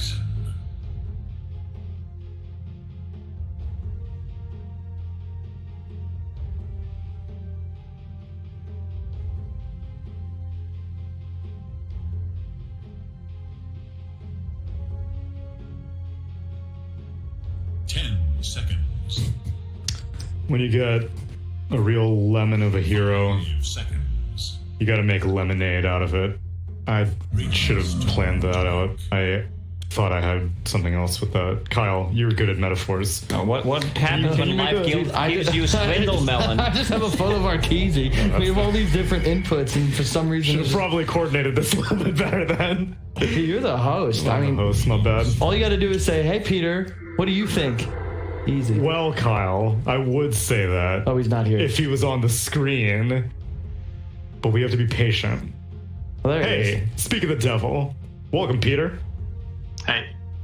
Wait, before we get into the draft, Peter, I just want to ask you a question. When you were on EG, obviously their hashtag was Bleed Blue. They've now changed it to Live Evil. Do you feel like you missed out? You know, I feel like that was pretty well on brand for you, and now it's just no opportunity. Well, I mean, I think EG's evil days are well behind it. I think they've got a branding dilemma on their hands because they're so SJW and PC these days. You know how esport teams are at the top level. Back in the day when EG had Idra and then you had me, like those are the glory days. Oh, so you revel in the edge, you know, because these traditional sports organizations, they're playing too close to the chest, right? That's what it is. Yeah, I had some controversial moments in my career, but you know, you can't land a few jabs without missing every once in a while. So hit and miss, you know, what can you do? I'd like to think I made everything more interesting for everyone to watch. Well, these drafts have been pretty hit or miss. I gotta say, Peter, this was not living up to expectations in game 1. I don't know if you had anything to extract out of it. I know Fogged was saying on the other panel that he feels that crit is usually the linchpin for EG, and if crit's having a bad game, that usually means that EG is not really gonna make it through. What was your critique of game number 1? Yeah, I think there was a lack of synergy in their lineups. It was an 18 pick Naga, which oftentimes I don't think if Naga's illusions are countered in the game, I think that there needs to be some sort of team fight component to Naga, where they'll sleep contributes to some setup, whether it's Darkseer or Jakiro or I don't know, something good. That wasn't there, so they're really dependent on the Naga actually just carrying with the illusions. But Nisha had a fantastic game with the Leshrac. I also think the kind of like that support duo of EG was really weak. They had Wyvern and Tiny didn't really have any early game kills, so he didn't have that early Blink Dagger. And then Naga's farming, Furion's farming, Tiny's trying to find picks with no Blink Dagger, and Wyvern was just kind of being useless. There wasn't a lot of synergy in their lineup, as Fogg was talking about. So I would love to see for them just to try something different. I don't think it was a good approach. Speaking of approach, remember, Peter, bite size. Our viewers don't have the attention span for more than 20 seconds at a length. That's for us. Keep it simple. My man can make a whole monologue and they would eat it all up. AA Ultimate. Very good against Wisp and Gyro because they want heal. IO Gyro equals good together. Very good together. Peter? Yeah, I agree. It's Seeker is going with a lot of team fight versus this EG Wisp Gyro. I'd like to see them supplement this side of the team fight of their draft with some catch. And yeah, I think once again they're just going to try and make their lineup way stronger than EG's in that 5-on-5 scenario. If I saw didn't really see any a team fight from EG in the last series. Yeah, if I saw any team opening up with AA Phoenix, I would think that's a pretty bad opener. But looking at the way Team Seeker drafts, the way they itemize, if there's any kind of something that they lack in the draft, it's just the whole package that you get. So they need something that gets on top of Gyro, something with low cooldown control, possibly something like a Sanking. Even though I've been not really fan of the hero, you need some kind of a lockdown. You need someone to set up the AA ulti. So the Underlord comes in. Yeah, Phoenix and AA are quite similar. Like you said you wouldn't like the opener. I would say I'd give it a little bit more detail, like maybe because they're both like 100% magical damage. It's like, what do Phoenix and AA do once EG's cores get BKB? It's pretty hard for them to contribute. That's why you like to have a little bit of difference between your supports and between the heroes. I think it's just going to be a little bit more difficult for Secret to pick these last couple of heroes. They're definitely going to need some lockdown, and there's no Sven or Void, which could have been great carries with good lockdown for them to use. It is also possible that Zion's up on the Phoenix, and I agree with Peter's point. My only caveat would be that against Gyro, I think even though AA is obviously all magic damage, just getting Ice Blast off onto the Gyro is very effective if you have enough damage to threaten him. Really like something like Underlord in this spot. I've always liked that combo with AA just because the Rain of Fire does way too much damage, and anytime you have Active Fiora against a spread damage carry, I'm happy. With the recent changes, both of their ulti spears through magic immunity, so they have something, but you need to have some kind of a lockdown. You need to keep them in place, otherwise you might just miss it by far. Does EG have enough egg hitters with just the IO and the Gyro, or you think they're going to start to look into like Linas and Maranas and Snapfires or stuff like that, or they got that covered with the flat cannon? I don't think you can squeeze in Marana here, then you don't have a guaranteed lockdown. IO Marana just feels very weak. You shouldn't underestimate NA Dota. We can fit Marana into any lineup. I had 2 years of Sumail or Yawar. Don't know what to do. Slash pick Marana, put it mid, buy something. Feels good. Scoop up a Rubik for EG's support. Back to you, Peter. Isn't the backline? Yeah, it's not the backline jumper that I was kind of hoping from that EG would pick up. I think it'd be really great if they could find a way to get on top of this AA, get on top of this Phoenix early, force out a bad egg, or force AA to kind of try to get the best ultimate off you can before he goes down. Wow, now Mars. Okay, so this should theoretically be a Zai Mars. Yes? Yeah, for sure. Okay. It's just it's just perfect for him. You've got the Mars Phoenix combo that Liquid loves so much. It's a lockdown like Peter asked for. And in addition, it's a form of damage reduction with the active bulwark against Gyro, which is just going to keep the squad alive. Another Ember Spirit pick for GPK. Peter, I know you were thinking it. And EG picked it up one phase earlier, probably expecting that Secret would ban it out in the second game if they left it for last. Yeah, Storm and Void Spirit were already banned, so you gotta get that last Spirit before it goes bye-bye in the final phase. there's gonna be a lot on weight on Ramses here with his final pick to have a good game. And I think last game, that was a big surprise for me, is to see the Furion versus the Bloodseeker and seeing how well Zai did in that lane when I think EG was the one to really set up the lanes the way they wanted them to be. Now they pick up a Morphling. I'm curious, Peter, what did you think about the Captain's Mode changes with so many more second phase bans? Were you ever, like, did you advocate for different kind of ban structures whenever you were captaining? Which one did you kind of prefer back in the day? 10 seconds. Oh, honestly, I've never been really somebody to like critique patches and everything. I just kind of play with what it is. I mean, Valve was going to do what Valve was going to do, so I just tried to adapt to the situation that I'm in. I love this Morphling pick from Team Secret. I would definitely expect Nisha to play this on the mid lane versus Ember Spirit. That could be a really good matchup, and an over-farmed, over-leveled Morphling is just it's so annoying to deal with. It's so good against Wisp Gyro as well. It's such a great Morphling game. Like, you can turn into Gyro, of course. You can turn into Ember Spirit. They kind of lack stuns. Root Mechanic destroys any of the spirits. And as you said, mid lane, they don't have any burst damage, so he's always going to be able to get the Morph off. They already took AA for themselves, so there's no for Morphling in these 4 heroes. Are there any burst heroes that Ramses could play in the offlane? It's the AA denies so many of them. You don't want a Necrophos. Okay, that's a good one. It's not a burst, but, you know, just to control the morph, you need to have a good catch, and they would have good catch with the heroes that they have. Also, percentage-based damage when he morphs everything in strength. Sounds good, but gone. Seconds.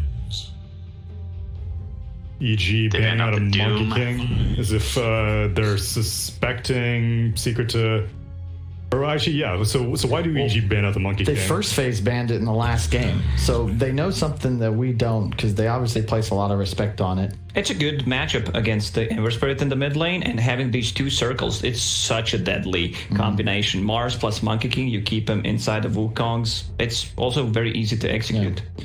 Now, if we go back to Peter's point about team fights, there's just no way right now EG's 4 heroes would do anything to Secret's 4 heroes in an even engagement with net worth and no distinct advantage. It's just look at this team fight from Secret. I mean, they just have to cast their spells. Yeah. EG are pretty much all in on the Gyro Ember for damage output right now. And I'm worried if EG doesn't find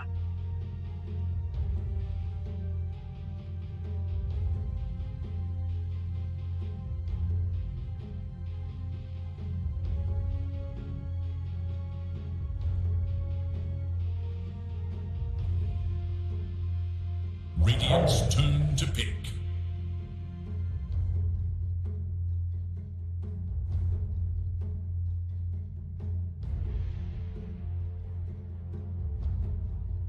Dire's turn to pick. Lord Druid.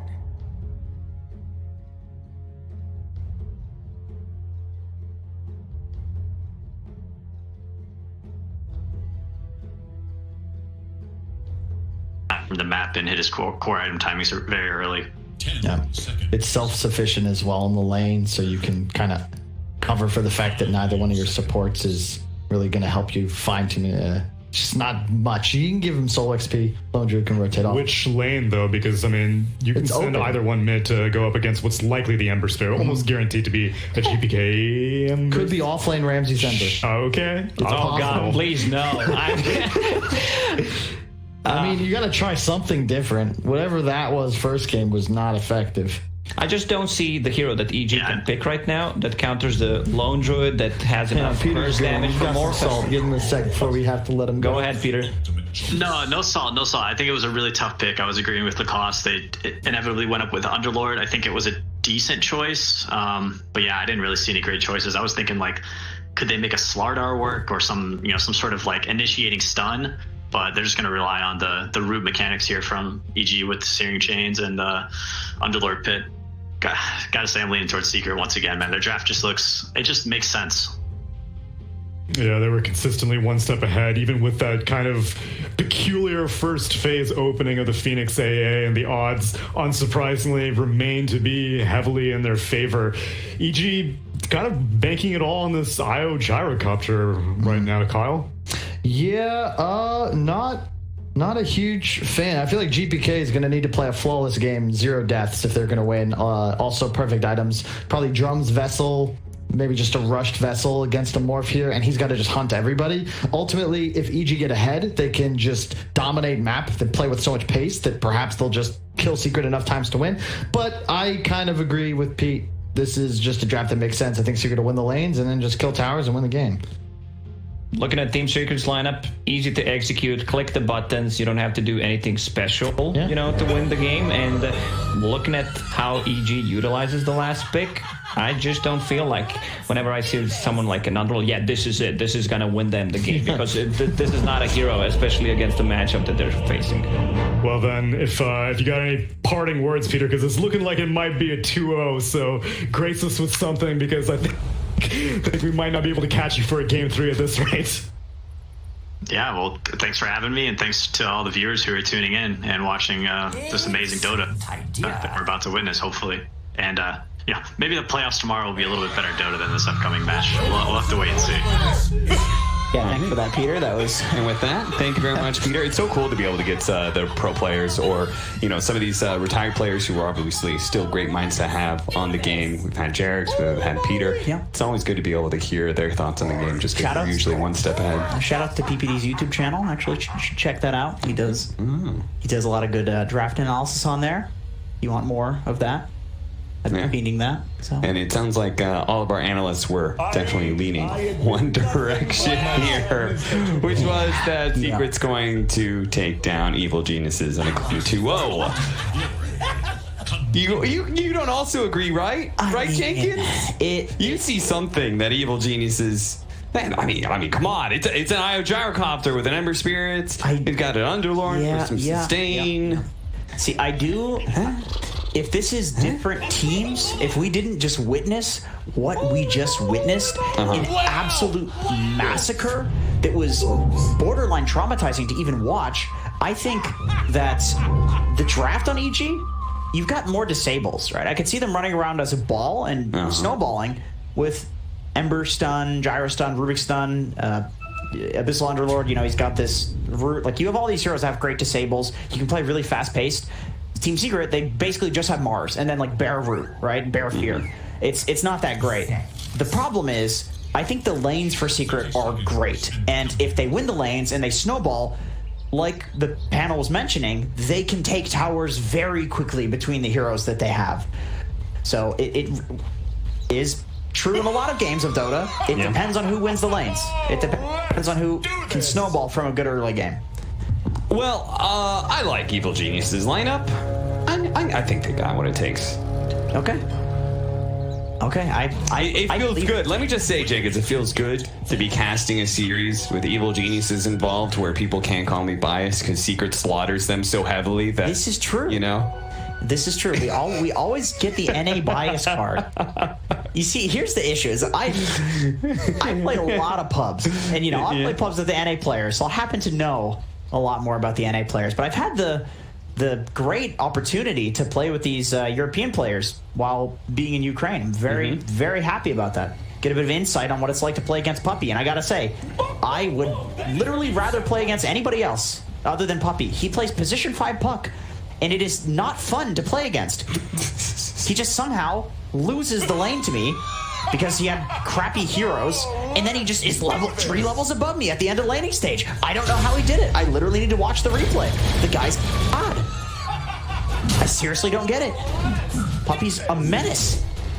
Well, Jake had said it's going to come very much down to the laning phase here, which is something that Evil Geniuses... What I liked about their draft here is it felt like they learned from game 1, and I was just surprised by their approach to game 1 because I haven't seen a single team take a very clear split pushy slower approach to the game and manage to come out with a victory, right? Everything seems to be very much snowbally, very much about team fights, taking early objectives right now, and this time they do have some team fight. This time they do have some fast heroes that want to be able to fight, but as you were saying, Secret may still have the advantage when it just comes down to the early game. It just all depends on how these laning phase go and whether or not Evil Geniuses can actually protect their towers nice and early.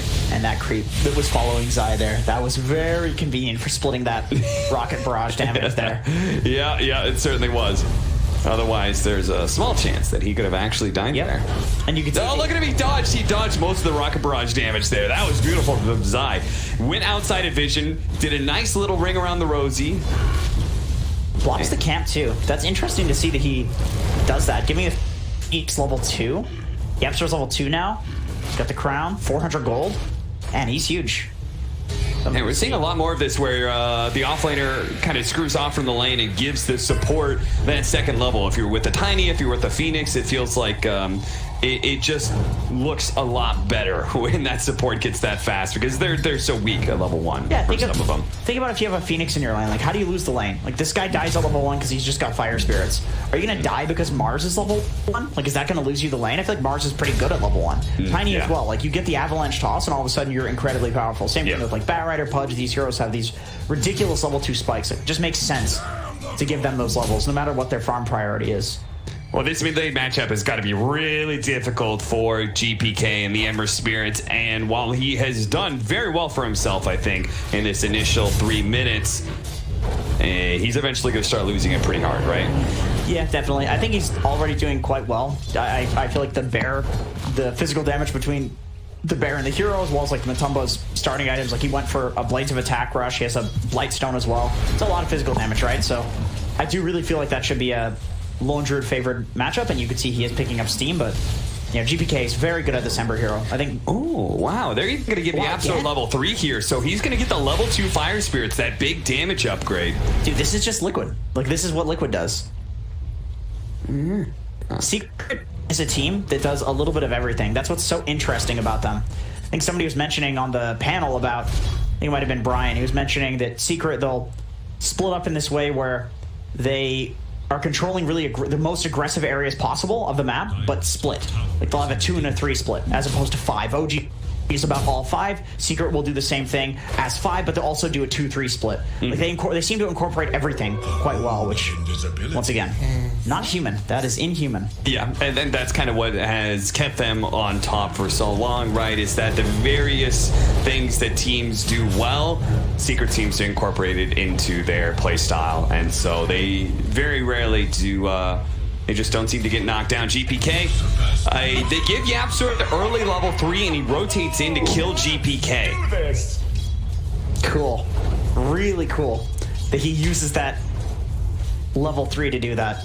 Not often you see a rotation like that from a Phoenix, but with the levels that he has in Zai, I was going to say maybe he's fine up here, but EG's doing a great job zoning him. Yeah, they're even going to go for the kill, but they got the spear. They only get a little bit more damage from Rocket Barrage, and if anything, Evil Geniuses, they press too hard. The Icarus dive does actually hit crit there, but they had enough regen to be able to survive.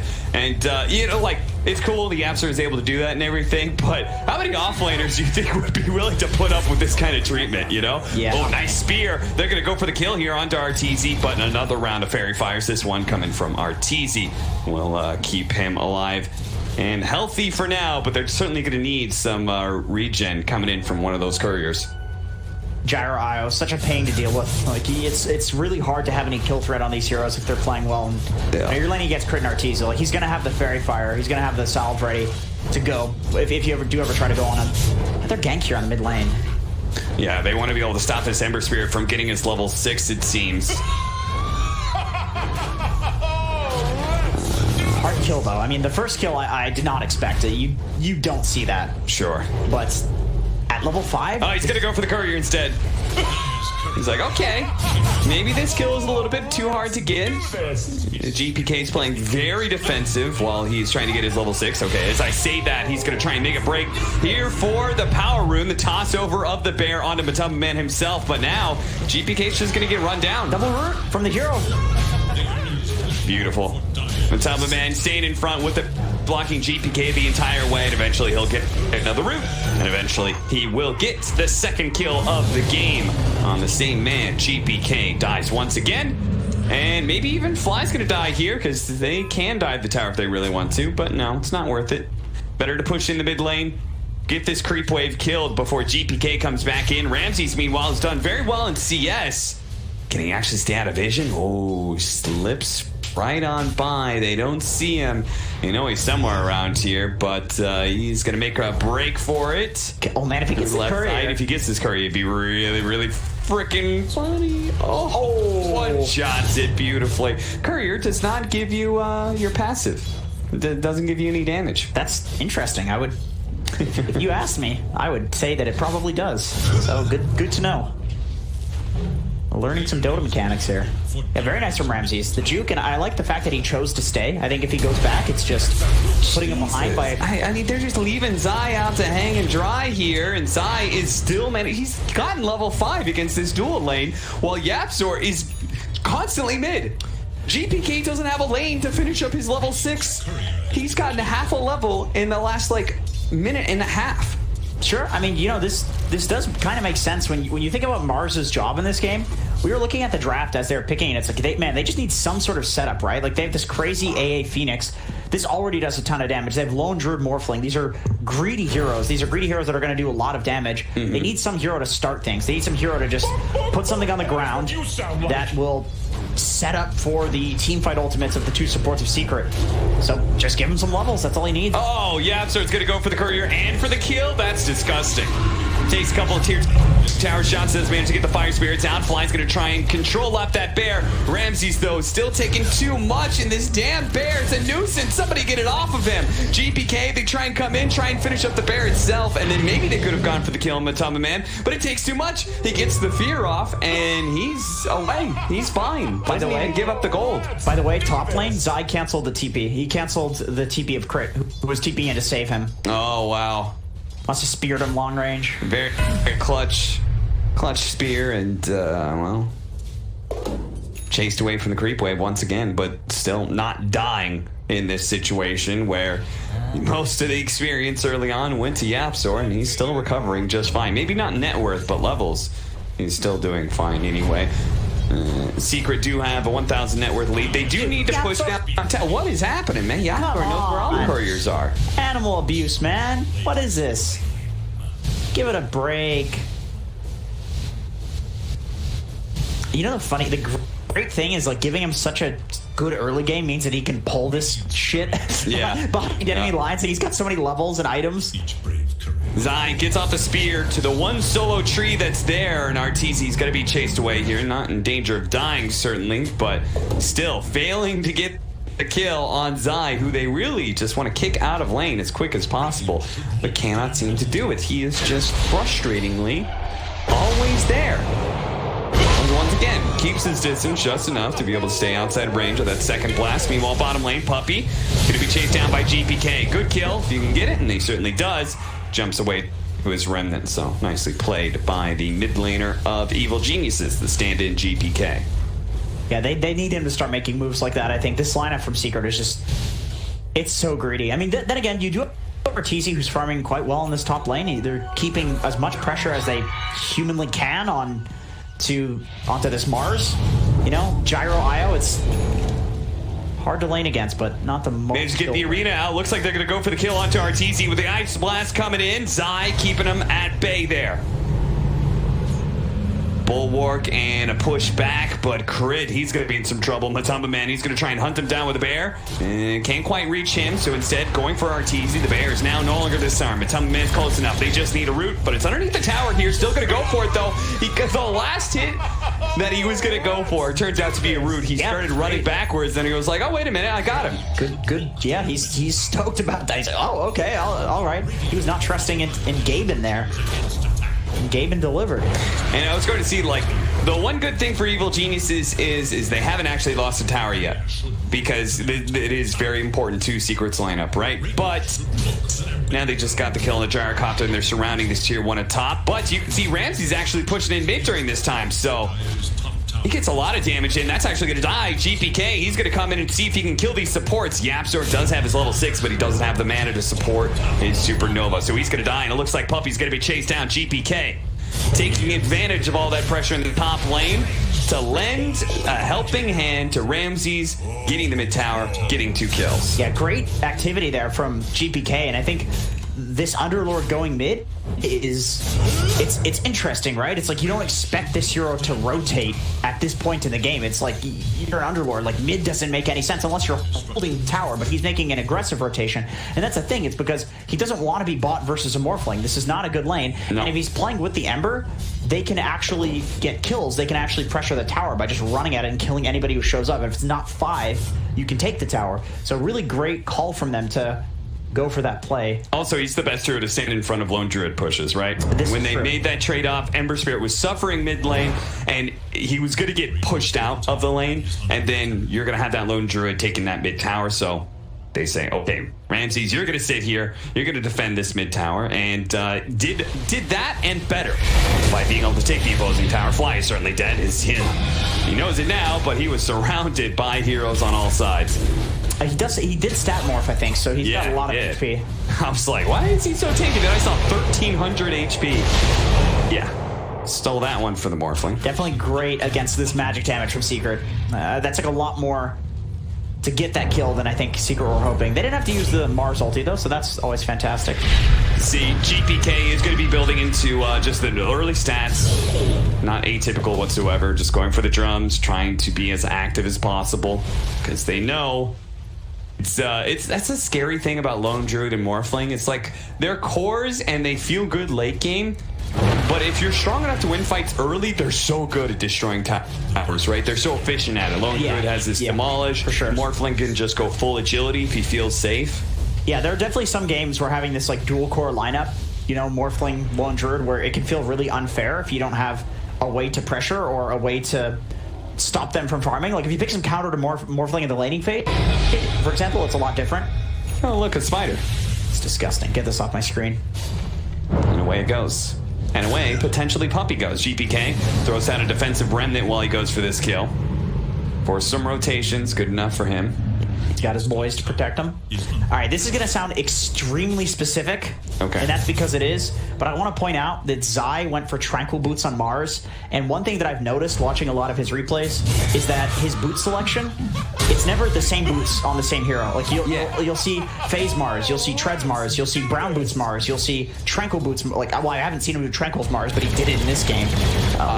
This guy is very game dependent on what item build he goes, even with boots. I have seen him do this before, and I think it was with Mars. Maybe it was a pub or something, but he did it with the Soul Ring as well, right? Because it no longer gives that health regen. And so, especially if you're having a little bit of a rough game, if you're using Soul Ring, it just means you're always low and always susceptible to a kill. But here, he's able to remain at his peak, 1,300 HP, even if he is only level 7. Right, and you have some guys that are... Did he still appear? Bulwark. That was Bulwark steal. Good, well done by Zai. You can always tell the best Mars players or Phoenix players or something like that. They are aware of a Rubik on the other side. Just to break down this extremely specific boots thing even more, I think a big reason that he did it in this game is you have Lone Druid Morphling to frontline anyway, so he doesn't need to build to tank and frontline, and that's why I think that they sacrificed him in the lane too. Like he literally just needs to drop the arena and press his stun and set up for his team. Right. So like he can play like a support basically, and it's fine. He's an initiator / protector for the egg. Yeah, exactly. Right? Exactly. He's got a very simple role in this game. You have this, well, outside of the laning stage. The laning stage, not so simple. That was kind of hard. But no, it's easy. It's like, all right, guys, I did my job. I'm a support now. And he's got a Lone Druid to go in. The Bear has 1,000,000 HP. The Morphling has tons of HP if you stat morph. And it does make me wonder how quickly he'll try and rush the Blink Dagger. Once again, Bulwark stolen by the Rubik. Drums seems okay too, just for the move speed. Yeah. Relocate coming in. Zai. How's he going to respond to this? Throws out the arena, throws out the spear. It whiffs, and he does go down, but he's caught all these heroes inside the arena. The Ice Blast going down. Crit is not going to be able to relocate RTZ out of here, but Ramses is here to create some distance. Does manage to get the Pit of Malice to slow down these heroes, but GPK is out of mana. How did that happen? Looks like he committed a bit too much, and now he's just going to have a few. Just keeps on running at heroes, keeps on hitting them with the Baron. Eventually, more kills will be had. So the problem with relocating to the mid lane is that no matter where the enemy on the map, Like there is going to be somebody adjacent to the mid lane, right? It's literally the middle of the map. There's going to be somebody in the jungle, somebody in the triangle, and then there's also the towers that are insanely close together to TB2. So that's often why you'll see these relocates that are into side lanes. Like they're just so far away that you can't get to the relocate location to help the guy that's caught out. But the mid lane, to react to, right? Right. The mid lane is very different.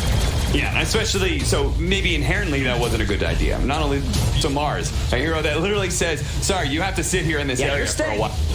Yeah, I get what they're trying to do. Like this is the guy that is having a rough game, and he's a core, so he's kind of like the highest value guy that they can consistently kill, so they go for it. But and like we talked about, he's the egg protector, and he's also their best initiator. Oh, he tried to get the preemptive spear. GPK is still gonna get caught with the ice blast, and Nisha rolling in over him. I love watching Zai stream because of this sort of shit that he goes for. Like it's just so silly, but when it works out, it's so cool. He always goes for those next level plays, and well, for a secret, they're gonna focus on the easy play. That's Roshan. They've already built themselves up. Net worth. Speed. What? It's all secret missing neutral items. All the tier 2s coming back in, or they just. I guess they don't need neutral items, neither does Fly. They must have gotten, they got Royal Jelly. Did they get another passive? I don't see a Mango Tree.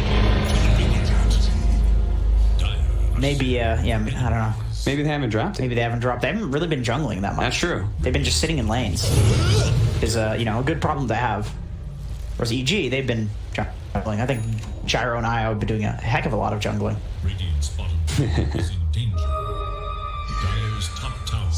So you're right, by the way. He is rushing the blink. Not going to delay that anymore. Just do what it just lets him do his job. I think probably blink into BKB. I can't believe where he's at on the map right now. Jesus. Nobody from Evil Geniuses somehow runs into him. Instead, they're going to run into Yapster, who's trying to get off the map, trying to float away, but he's stuck. The Rod of Atos, Pit of Malice combination keeps you there for a very, very, very long time. So I love this Underlord build. It's so much more active. Like, this is the only build that you can do on him where the hero actually feels like you're doing something that's not just standing in front of the enemies. Yeah. And he can do that, but they're really going to relocate.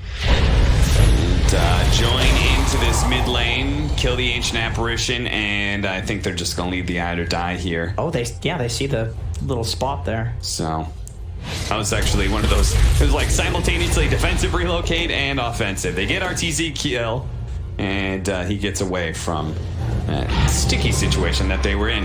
And Fire Spirit stolen is going to be really big to try and protect against the bear, but it's not doing a whole lot against a Mask of Madness bear, it seems. I mean, Tom is doing a lot of damage. This is just the result of him snowballing from this matchup that he's in, as well as Yapsor ganking the mid lane. Yeah. Yeah, they really did identify, like, okay, we don't necessarily have the best disables to be able to control up Ember Spirit, and Last Lone Druid is doing really well for his game. If he does really well for his game, he takes those early towers. That gets us a net worth advantage. Evil Geniuses, meanwhile, they identify, okay, if we could stop Zai from getting his Blink Dagger, that'd be really big, because he's their best source of initiation. He's just going to solo up Ramses. He's going to die, and Yapsor, sure, he's dead in return, but he's like, that was mega worth, my goodness. That's just a solo kill. 485 gold. He's supposed to be the tankiest man. He's not the tankiest man. I guess suppose that's the problem with this Atos build, is you can get literally solo killed by that enemy position 4. Yeah. What level is the Phoenix? What would he put his skills into? I wonder how high level of a Sunray he has. Yeah, 2, 4, 4. He's got maxed out Sunray already. Yeah. Meteor Hammer, going for that halberd next. I mean, he's going to come back. He didn't use his Supernova because he was like, well, it's level 1. I'm going to die anyway to a Gyrocopter. Yeah, he's got the attack speed. With the tome he's got now, he's going to be having a level 2 Supernova in whatever team fight happens next. Evil Geniuses. Feels like things are beginning to get out of control, but maybe with the BKB, there goes a lot of damage, right? On Secret, that's just gone. The supports don't really add hardly anything against BKB, so if RTZ can finish that up, maybe they can still look good in these team fights. It's just concerning when you have that sort of timing, but you're down by so much net worth, right? Yeah. It's I'm wondering where like the damage comes from on these two cores. You know, this long druid and the morphling. And really, I think you have the damage. They're running into each other here, and the initiation goes off first from Sai. Managed to get the arena with 3 different heroes. He locked in Ramses too, so Ramses won't be able to dark rip them out of here very quickly, especially with Matumbaman coming in to try and finish off the job. The Essence Ring is going to be able to bail him out. They're going to try and focus on Matumbaman. Maybe not, actually. He's so tanky. GPK was going for Zai's. Ramses was eventually run down by Nisha, and he's going to get Fly as well here. Wait for him up in a second. That'll surely kill him. Back over to the side here where GPK gets feared up into the spear. 3 dead on the side of Evil Geniuses, and tower soon to fall.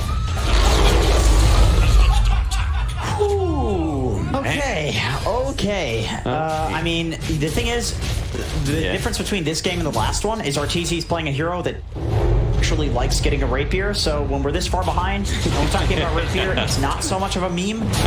It's actually quite good, but usually when you go for it on Gyro, it's like BKB Satanic Rapier, and I don't know if it's going to get the Satanic, and I don't know if you win. I don't know how many 22-minute rapiers I've seen in my life. It feels like that's what they need right now to turn this game around. As Secret are currently taking down a melee barracks. And there's not a damn thing Evil Geniuses can do to stop it seems. Sunray keeping it back. Nice spear into the range barracks that brings down Ramses. He's going to be saved once again by the Essence Ring. Gets off the Pit of Malice, holds in Nisha. Meanwhile, Matumbaman is going to be run down in his range form here. They're going to deal with the Supernova as well. There's the arena. It blocks out the last 2 shots that saves the egg, keeping Yapzor alive and forcing Evil Geniuses out.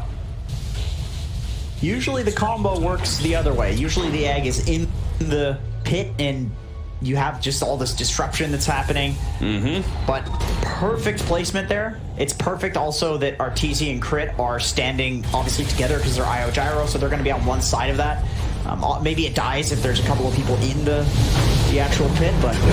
Going for Ramses this time, he dies, the mech. I think it might have been a bit too slow there from Crit, or maybe that was just that much damage from Nisha. Not sure which at this point, because he is super far ahead of everybody else. Now he's going to turn into a gyro running into them. Telekinesis, but that's the only hard stun they have. The rest is just some various shackles, and that doesn't really stop a Morphling from cruising around and morphing in his strength when he's in danger. And that was what I was going to bring up at some point. It's just like, you have percentage-based damage from Underlord, but you don't have any you don't have any stuns to ever catch this guy and be like, he's in agility form, kill him. That's true. They don't have the instant disable other than Rubik, but the Rubik lift is not super long duration until it's like ultra late game. Yeah. Then it's pretty good, but and highly unlikely that just a telekinesis is going to be enough. You need follow-up, but there isn't really any follow-up other than the Rocket. But when Rocket is your best follow-up, then I can understand why these odds are near 3-2-2. Another meme number. I am a huge fan of the meme numbers. You have weed, you have throwing, you have the other one. Have you heard of number magic? Like 69 times 420 is equal to 1337, that sort of thing. I think it's called numerology. I have heard of that, yes. Can't even get the tier 1 tower before Nisha on the hunt. He wants Crit. Wants to take away that relocate. Crit separates himself, retethers himself onto the Rubik. But eventually he will be found. Another tether up in 3 seconds. That is far too long, though. Oh my goodness. Look at Matumbaman. He doesn't care. He doesn't care. The rest of his team is on the other side of the map, but they're coming. And Matumbaman is so tanky, it's going to take so long to kill him that by the time they do turn around, boom, there's Sai. Spear burst into the arena. Oh, I like that. I like that. That's a great combo. That's a hard one to pull off. That is one that was hard. Like, you almost couldn't pull that off before, but then they sped up the arena. You couldn't. It was impossible before. Now it's possible. But I can tell you, man, I sat in a practice lobby trying to do that. You have to basically be spearing them when they're behind you and catch them with like the AoE, the radius of them. And then instantly press it on the ground, the ultimate. It's not easy to hit that, especially against an Ember. You have to get the angle. It's instant reaction time that you need to have. Zai, look at him searching for that spear to catch somebody out of position. May have just put himself in a nasty position, but he does manage to get the Glimmer Cape. Not enough to be able to save him. So, Evil Geniuses, they have an opening here. They got a kill. They kill the bear even. RTZ's going for the Scotty to try to counter the Morphling heal. We talked about, like, how do you burst this hero down? I suppose that's something. That's a way. Yeah, like, they don't have an option really to burst him so much as they just have to, like... He changed it to a Lincoln Sphere, actually. He's trying to... Oh, really? Maybe it was a Lincoln Sphere before, but that's the... It's a classic thing that people do as the gyro versus the Morphling to prevent him from morphing into you. Sure. Becoming a better gyro. Sure. But it feels defensive. Yeah, you still have like a damage issue, right? Relocate to the other side of the Phoenix, but he still managed to get off the Icarus time. He pops his BKB now. The rest of the team backing away from the Supernova, but they've lost. Crit. They've lost. Oh, okay, they do manage to steal Ice Blast.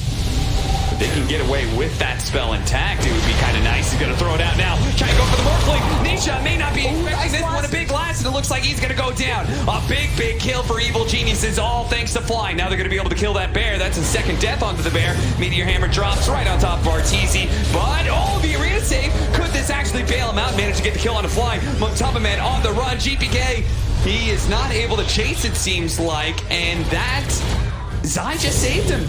Zai just got his carry out of there. He very likely will die in this situation as he spears up RTZ. But a sacrifice well worth. RTZ? He actually dies to Yapzor. Yapzor, he's cruising on out of here. He still has the Heaven Halberd as well, so they have nothing left in the tank to be able to chase him down.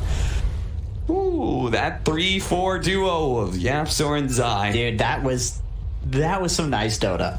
I hate to be that guy that's, you know, we all saw that, but Zai, how do you mechanically do all of these things within one game? That baffles me. Usually it's like somebody does one thing that gets clipped on Reddit or whatever. It's like Zai, he just does it in every single team fight. The saves, the spears. I agree with LD. It's really impressive.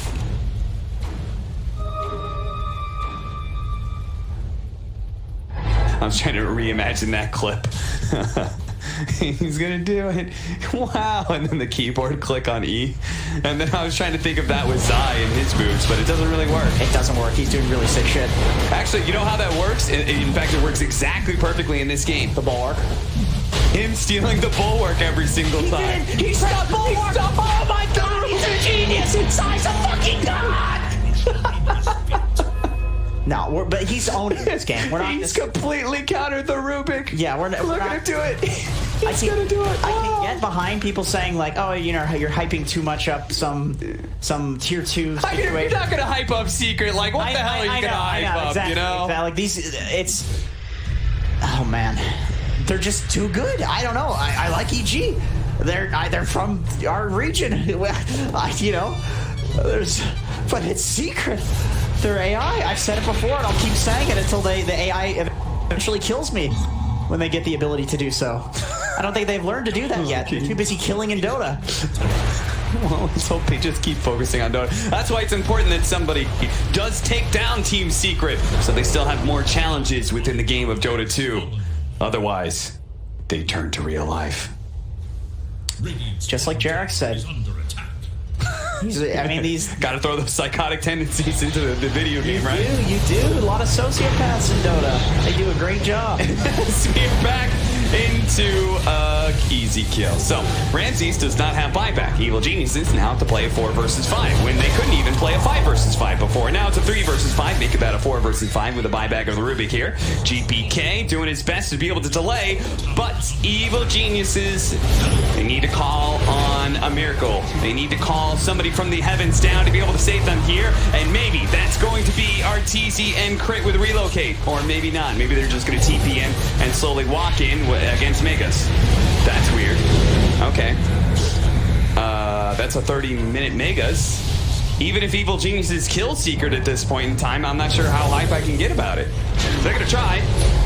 Ancient Apparition gets shackled up, but Ramsey's okay. Supernova right in front of their faces. Evil Geniuses, they're trying to go back in, but look at Zion. He's ready to pounce, ready to spear away anybody who would dare to threaten Yapzor. Arteezy healing up a little bit. Crit does manage to get him back to the fountain, but Nisha just standing strong through all of this. GPK stuck inside the arena right now. The Ice Blast does manage to land onto him, dodges the spear with the sleight of fist. That was pretty nifty. They're going to relocate back into this position here. They've already joined in. The BKB going off from Matubba-Man into the Brainstorm. Looked like Arteezy can actually get this kill, but what about Nisha? Nisha going to the back lines, quickly deals with the Rubik, catches him, stuck inside the Firestorm, going to be taking a healthy amount of damage here with the Rocket coming in. He eats the cheese. Here comes the Meteor Hammer right on top of the Gyrocopter, bumped back by the Adaptive Strike as well. Nisha looking to be able to get out. No, he's going to stick around, deal a little bit more damage. Yule Scepter up in the air, back into the pit he goes, still rooted up. Ancient Apparition, meanwhile, GPK just deals with him. Okay, GPK immediately going to be able to buy back, go for Nisha. Nisha, 1 versus 4, trying to do what he can. Eventually, he will be dying here. Evil Geniuses do hold.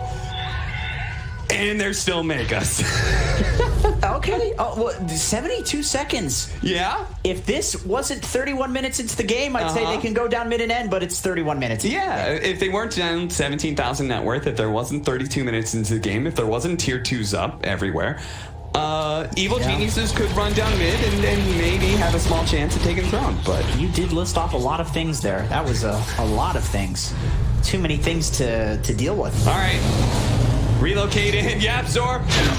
Off map, bitch. That's not fair.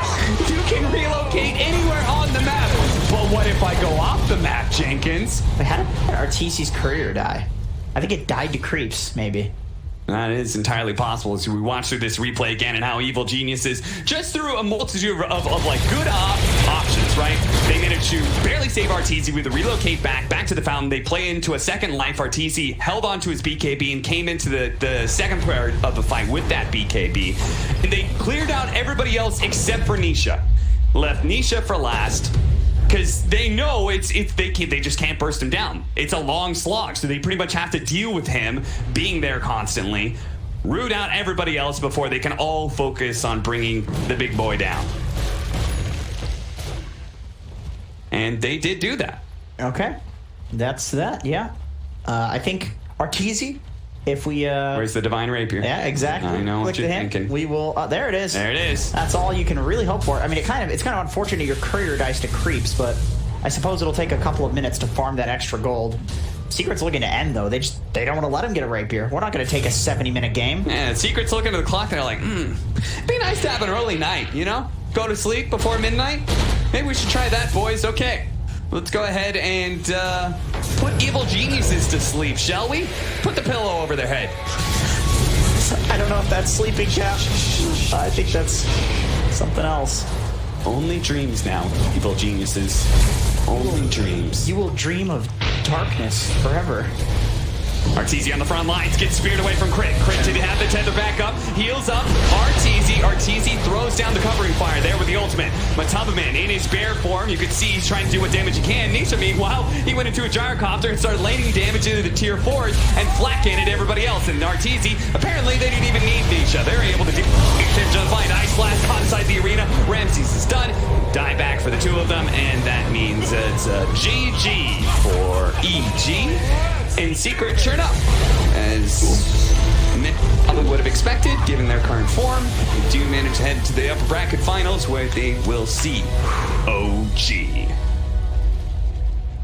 I don't know what